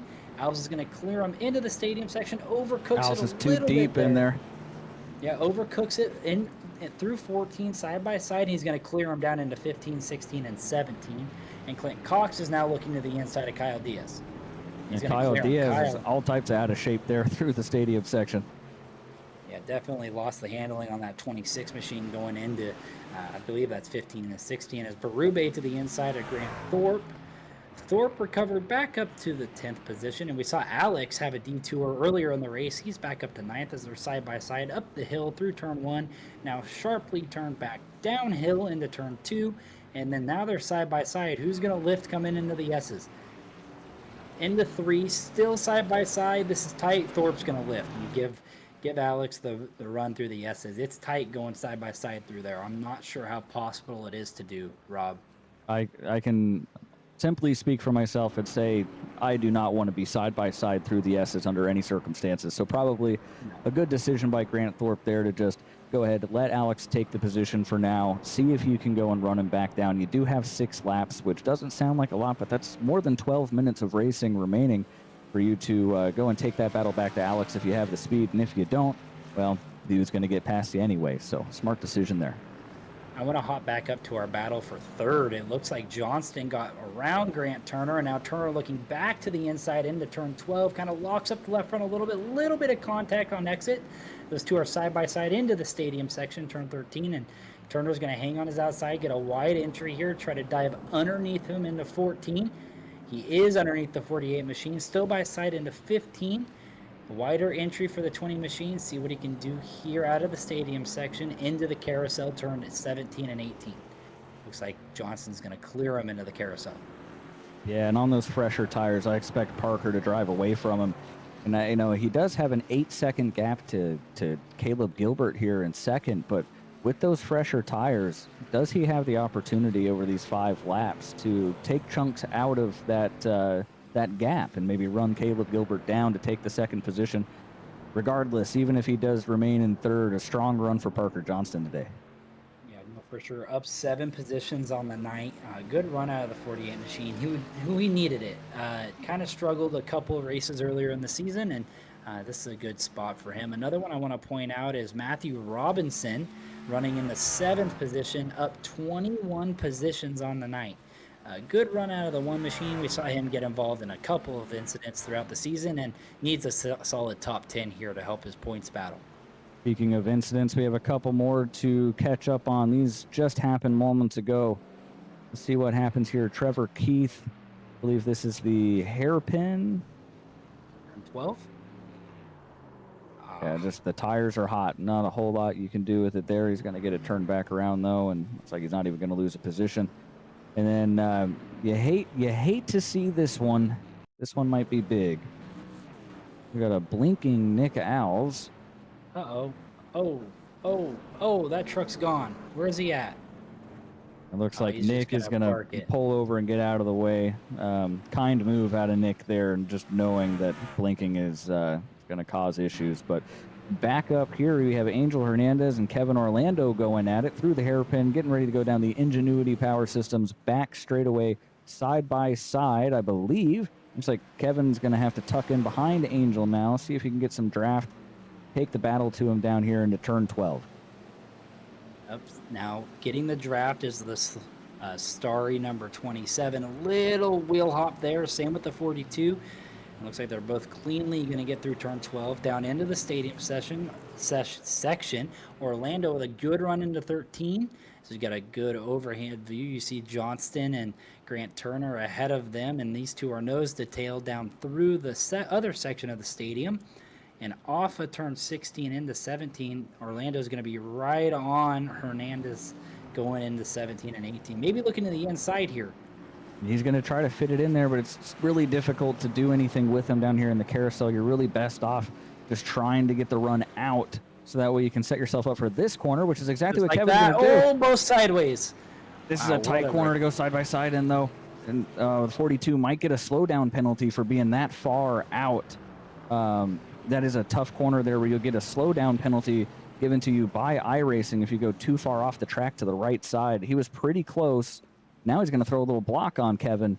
These guys are battling hard back here. Walk down the front stretch into turn 1, uphill, hard on the brakes. Let's see who outbrakes who or who overshoots the corner. The 42, kind of little wheel hop, little wide on the exit. A good run from Orlando down the hill into 2. Now right here, not going to really see a passing opportunity coming into the S's, but it's all about the momentum you can carry through these S's, through turn 6, 7, 8, and 9, and try to, both of them hop the curb. Huge. That was an amazing shot you caught there, Rob, going into the first S, as now they're both, Orlando loses a little time through the S's and is going to try to close and try to make a move through 10 and into 11. Man, these guys are racing hard. You know, we make a big deal out of the lead and, you know, all that, but I'll tell you what, these guys are battling hard for a top 5 right here. If you don't think these guys are racing like it's for the win, you would be incorrect. These are two guys who really want to be that last car to take that top 5 finishing position. you know, at a track as difficult as this one, you know, a top 10, a top 5 is something to hang your hat on for the night for sure. So, you know, Kevin, it looks like was that Matthew Robinson went around behind him there. Yeah, Robinson around through turn 12, and not going to lose anything, but loses a lot of time to McGeorge, who's in 8th. Definitely going to have to run clean these last 4 laps. As into 12 we go with Hernandez and Orlando. Orlando really wide entry into 12. Down into the stadium section. Looks like he's kind of losing touch from that 42 machine. I just really like this camera shot. We'll just hang out here for a moment since these guys are a little further away. Kind of give you an idea of where these cars are at on track. As you see, that is the battle for the top 5 on the right-hand side of your screen. That's 5th and 6th, and then you'll see, you know, 7th, 8th, 9th, 10th on screen right now, and everybody else coming behind them to kind of give you an idea of what these gaps realistically look like out here on the racetrack when we're talking about guys who are, you know, 5-10 seconds apart. Yeah, one thing to note, Parker Johnson's last lap, he just hit the line, ran 0.6 slower than Burns. Faster than Burns, excuse me, but the lap before that was a 2:18. So 2 seconds quicker than Burns. So definitely those fresher tires on the 48 machine helping out. As Orlando got back to the inside of Hernandez there through turn 20, he's going to almost clear him in the 1, and let's see who outbreaks who as we're going to repeat down into turn 1 again. Yeah, Hernandez had a little bit of a moment. We may have to go back and see if we can catch that. He went off track, according to my information here. About to see what happened, but he's battled back by Kevin Orlando now. You know, if you're Kevin, you've been trying to get past this guy for how long now? 2.5 laps from we've been watching as they're nose to tail through the S's again and again. It's all about carrying your momentum. Kevin a little sideways there down into 7. Sideways again. Gonna run right on the curb here through 8. Make the left hand up the hill through 9. Over the bump into 10 and try to catch that 42 machine through 11. Get a clean run through 11 and have a run on him down the Enginuity Power Systems backstretch. You see the 42 of Angel Hernandez locks that left front up. Seems like he might have a little more front brake dialed into the truck tonight than we've seen a lot of these guys. But it seems to be paying dividends for him right now. While we have these guys separated, let's quickly take a look and see how Kevin got back to him here. We're heading down into the Riva Racing Network turn 20. Just a lot of wheel hop there into 20 and allowed Kevin to make a clean corner and be side by side. Yeah, that's a really hard save to make, especially when, you know, the back of the truck's just swaying all over the place. You can't get on the throttle to try to help your case at all because it just knocks you around even more. Now we have Michael versus Michael. Michael Bennett and Michael Reed battling back here. This is for the 12th position. This is our closest race on the racetrack at the moment. They're heading down the very long back straightaway here to turn 12. See if he can make a move on him. He's looking potentially to the inside here. Maybe thinks better of it. It's going to stay behind him here. 14 kind of guarded the inside there, almost overcooked the exit of the corner, but going to keep it on the racetrack into the stadium section and pull away by about 2 truck lengths here through the stadium section. It looks like that battle may have been short-lived as Michael Bennett is beginning to pull away from Michael Reed. Our next closest battle on track is actually all the way back in the 20th position, or at least it was until... Wonder what happened to Sam Taylor or Dustin Adams. I believe something may have happened there. I'll have to see if we can pull that back up. Meanwhile, back up to the Michael and Michael show. With 2 laps to go here, Jeremy Burns has a 21.5-second lead. He's just driving away. Yeah, Burns and the Enginuity Power Systems number 72 ran a very smooth and consistent race today. 2 to go, coming up on Chris Stamper to put him a lap down, and the 5 machine just very smooth is what I'd like to say here. I believe that's through turn 12 into the stadium section. Coming up on that lap car here of Stamper, who's just going to very kindly pull out of the way for Jeremy Burns here. Jeremy runs great right through this section of the racetrack, as he said was the most technical, down into 17 and 18. I don't see the back of that truck getting loose, getting sideways, getting out of shape at all, which he's just that's what makes him so good here on these road courses is he knows how hard to push and when to do it. Yeah, I think that has been the key to his success here tonight.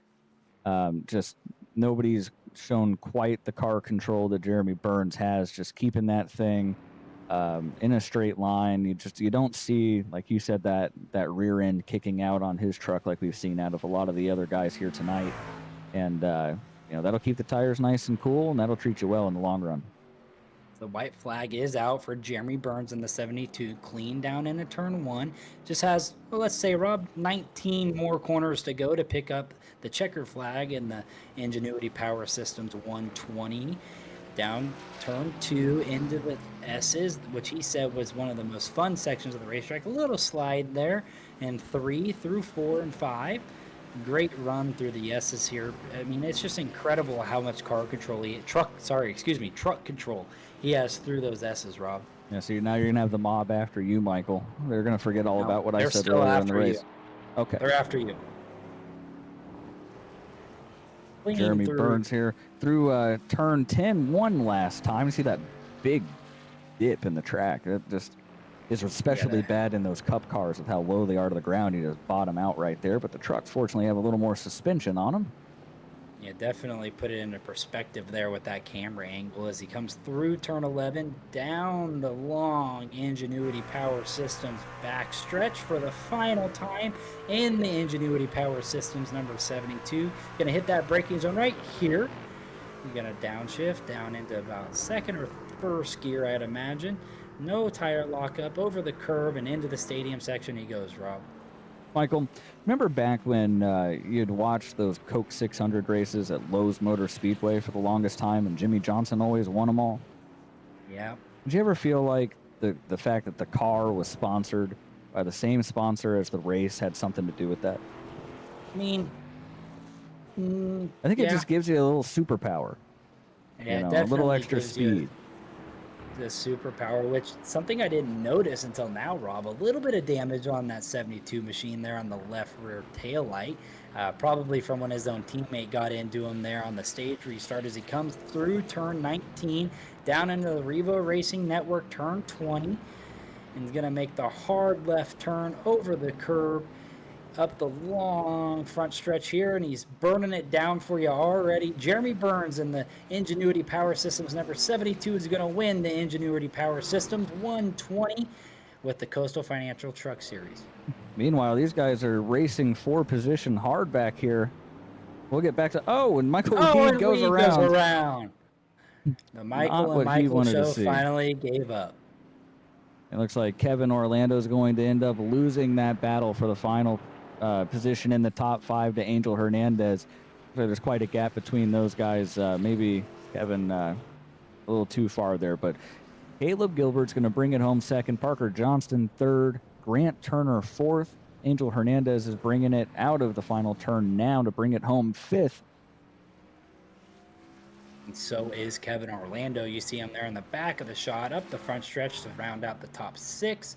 And here's Matthew Robinson, out of the final corner, along with Jackson McGeorge. That is your 7th and 8th finishers.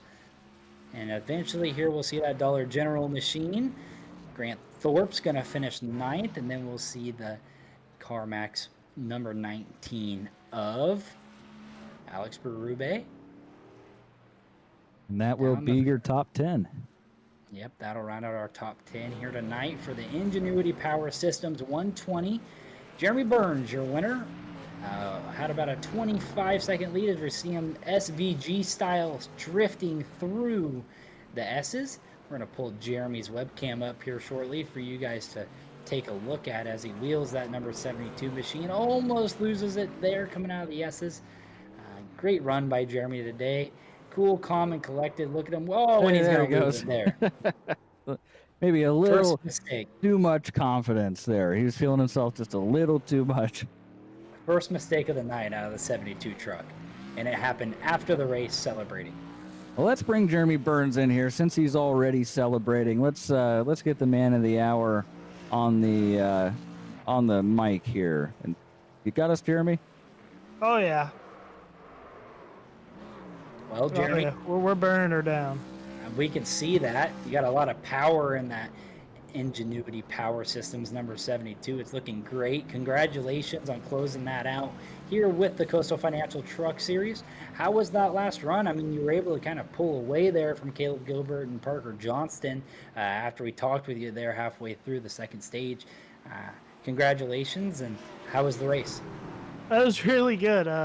It was a complete race. I was able to manage that carnage there in turn one, so that was a lot of fun. But yeah, huge shout out to everybody tonight, man. They put on a heck of a show, and oh gosh, I'm going around again here. Yep. And Orlando's gonna join you. But yeah, truck felt nice. Still loose. That was something that we battled with all week at practice. So knew that we were gonna have it going into it, but we were able to manage it pretty nicely. But yeah, overall was really happy with the result. Glad to get the teammates up there too. That was an amazing team effort. So just proud of everybody, proud of my team especially, and proud of everybody on this number 72 Enginuity Power Systems Chevy Silverado.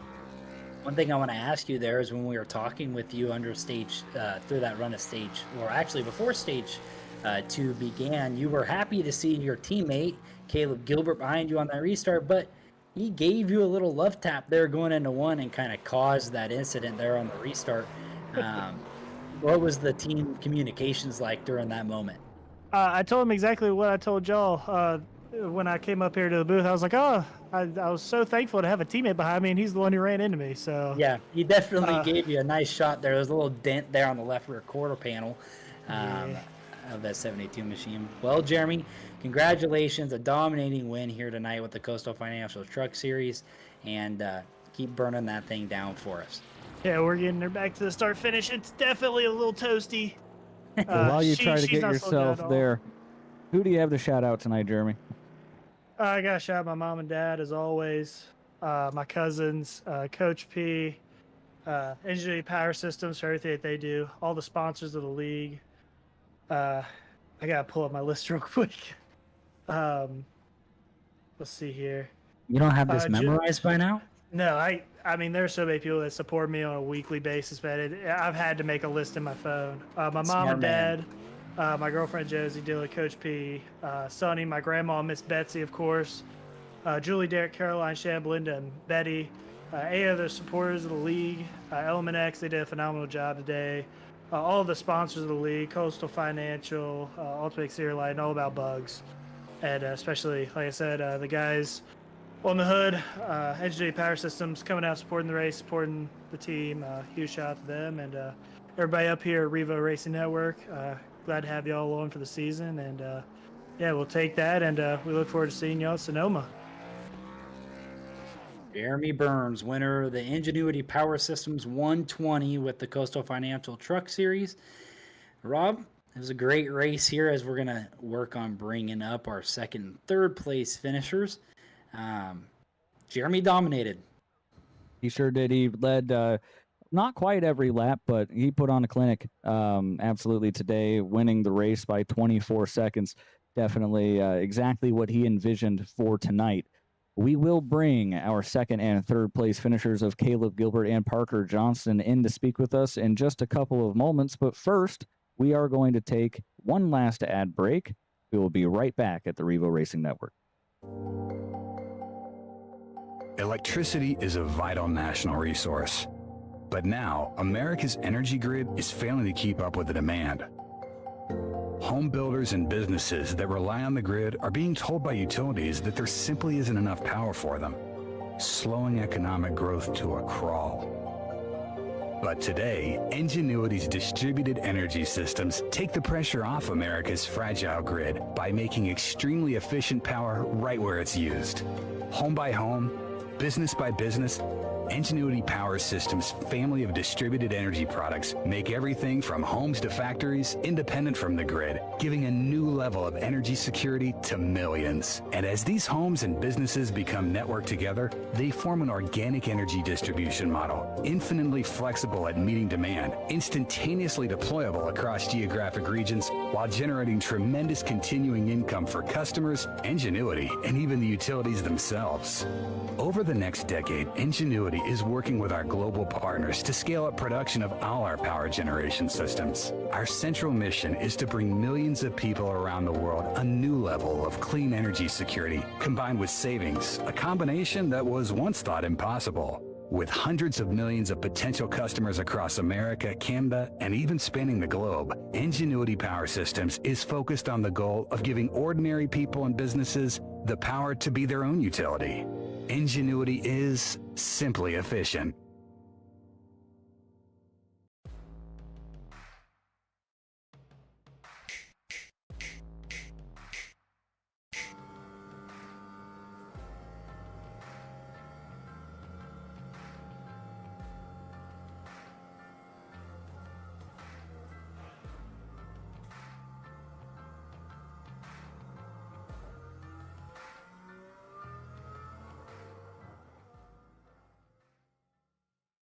All About Bugs Tennessee Pest and Termite Control is all about family too. Our family-owned business has successfully been in operation in Sevierville and surrounding areas for almost a decade. Especially during these times, a pest-free home is necessary for a sustainable, disease-free home or business. Our services include residential, rental, commercial, hotel, motel, cabins, you name it. Free quotes and inspections for new customers, and most of our services are contract-free. Our All About Bugs Tennessee family is devoted to delivering the best possible pest control service with a friendly smile. Contact us at 865-453-5574 today. If it's bugging you, you should be bugging us.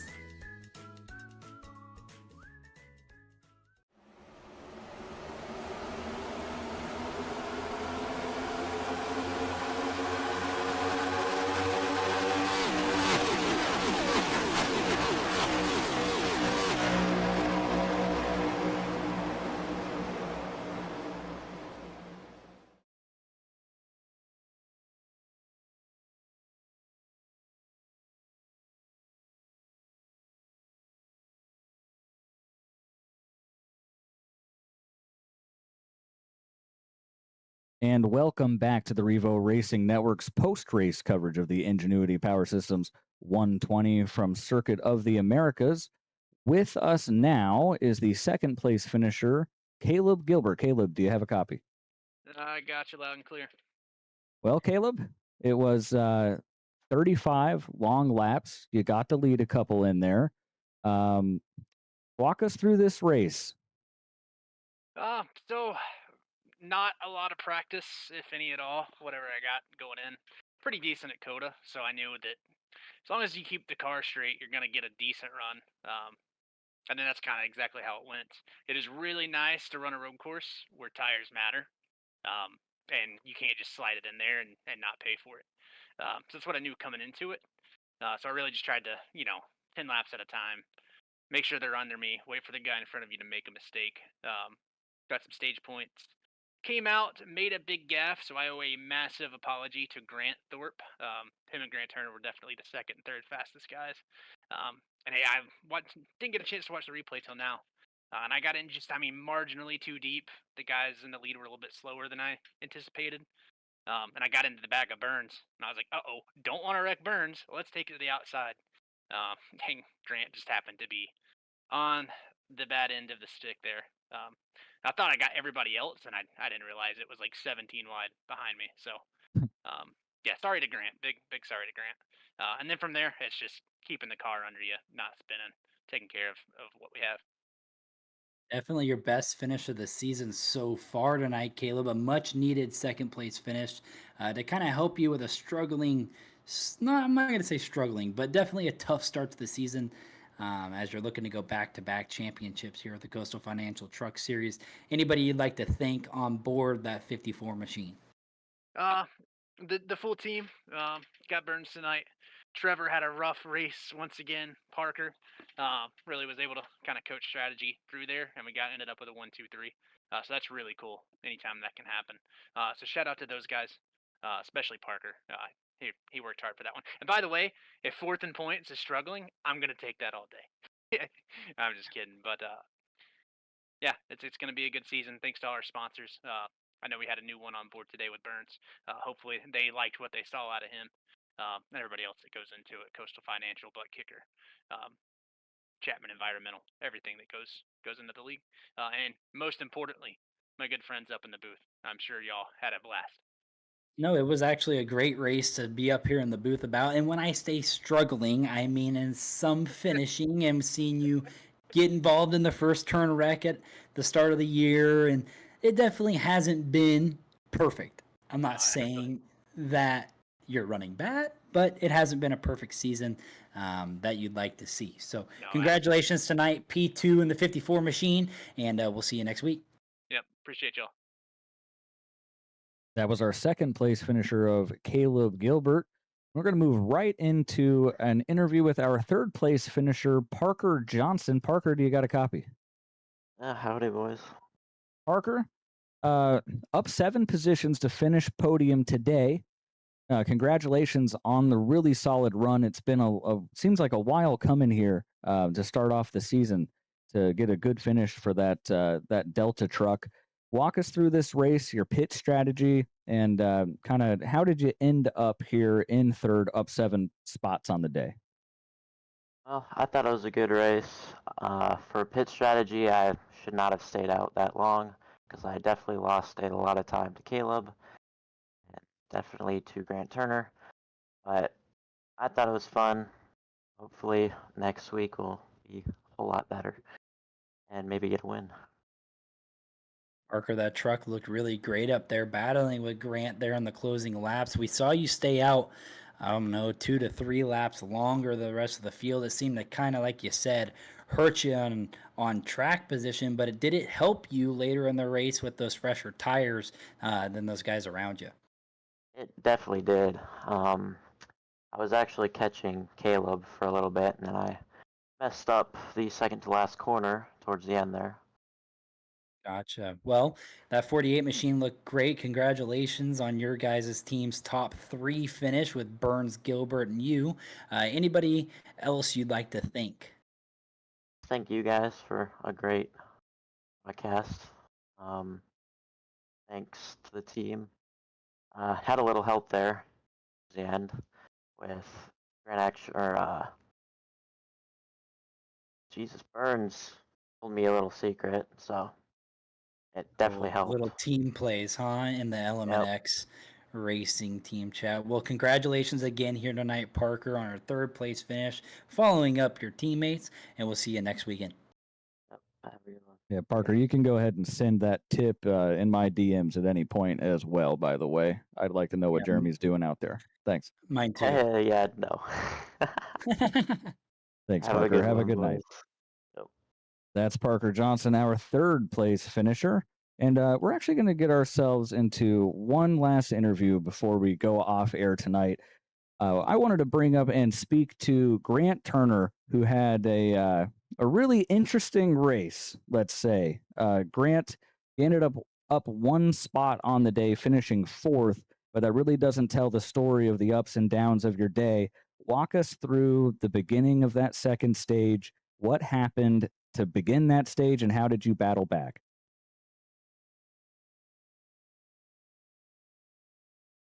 We can't hear you if you're talking to us here, Grant. I muted myself. Whoops. And he's back. I knew it was going to be crazy from the get-go. So I was ready for anything to happen come turn 1. What I wasn't prepared for was apparently being on the outside of 5 wide. I don't think any of us up here were either. Yeah. Next thing I knew, I was pretty much staring at the side of Thorpe's truck, and there was just nowhere for me to go. From then, I just tried staying on my strategy of just making sure to keep the rear tires alive and hopefully make up some position. Well, one thing I want to note, Grant, we should see you smile here in a second when I tell you this. You did run the fastest lap of the race, a 2 minutes 17.9 compared to Burns's 2:18.1. So congratulations on that. That's a big accomplishment at a road course, especially up against the competition of Jeremy Burns. You ran great, man. We were really, really happy to see you running up front. We were really hoping you three were going to put on a battle. I personally felt like you had the pace to run with Jeremy and give him a shot at it at least. And it was really unfortunate to see that incident happen in turn one right after we had really hyped you and Thorpe up right there during the stage break, going, man, these guys are going to put it on to Burns, and then see you two both lose your track position. Great run and great drive back up through the field to finish in fourth position. Anybody you'd like to thank on the number 20 machine? I just want to thank all of you for your amazing broadcasting. Sometimes it's really funny to listen to while I'm racing along here, especially hearing someone say about 5 sets of fuel. That somehow got me really laughing. Thanks, Grant. Appreciate it, man. But I want to thank all the sponsors of the league. It really helps us put on a great show for you all. And really just want to thank people that have helped me out, like girlfriend, family, as well as Splash and Go for this amazing truck scheme. Hopefully we'll find a way to get we'll find a way to get these speakers on the back to be a little bit lighter. Well, congratulations tonight to get Grant, and I want to point something out. Rob calls trucks cars, so me saying 5 sets of fuel is not as bad. So congratulations tonight here in fourth position, and have a good rest of your night, and we'll see you next race. Have a good one. See you then. You know, Michael, I'll have you know that just because they're trucks doesn't mean that they aren't cars, but that's a discussion for another time. Our 5 remaining viewers don't want to hear us debate this right now, I don't think, Michael, but we'll pick it up next week. Speaking of next week, the Racing Revolution Coastal Financial Truck Series will be at Bristol next week at the short track and high banks, where we're guaranteed to see some really interesting action, probably a fair amount of cautions, but you put 30 trucks on Bristol's asphalt and you're bound to have a good time. Yes, definitely a fun racetrack. I love that place. I'm going to be pretty excited to see who can come out on top of the last great Coliseum. As we're going to run down our final race results, Jeremy Burns is going to be your winner in the Enginuity Power Systems number 72, Caleb Gilbert second, Parker Johnston third, Grant Turner fourth, Angel Hernandez fifth, Kevin Orlando Jr. 6th, Matthew Robinson 7th, Jackson McGeorge 8th, Grant Thorpe 9th, Alex Forget Berube 10th.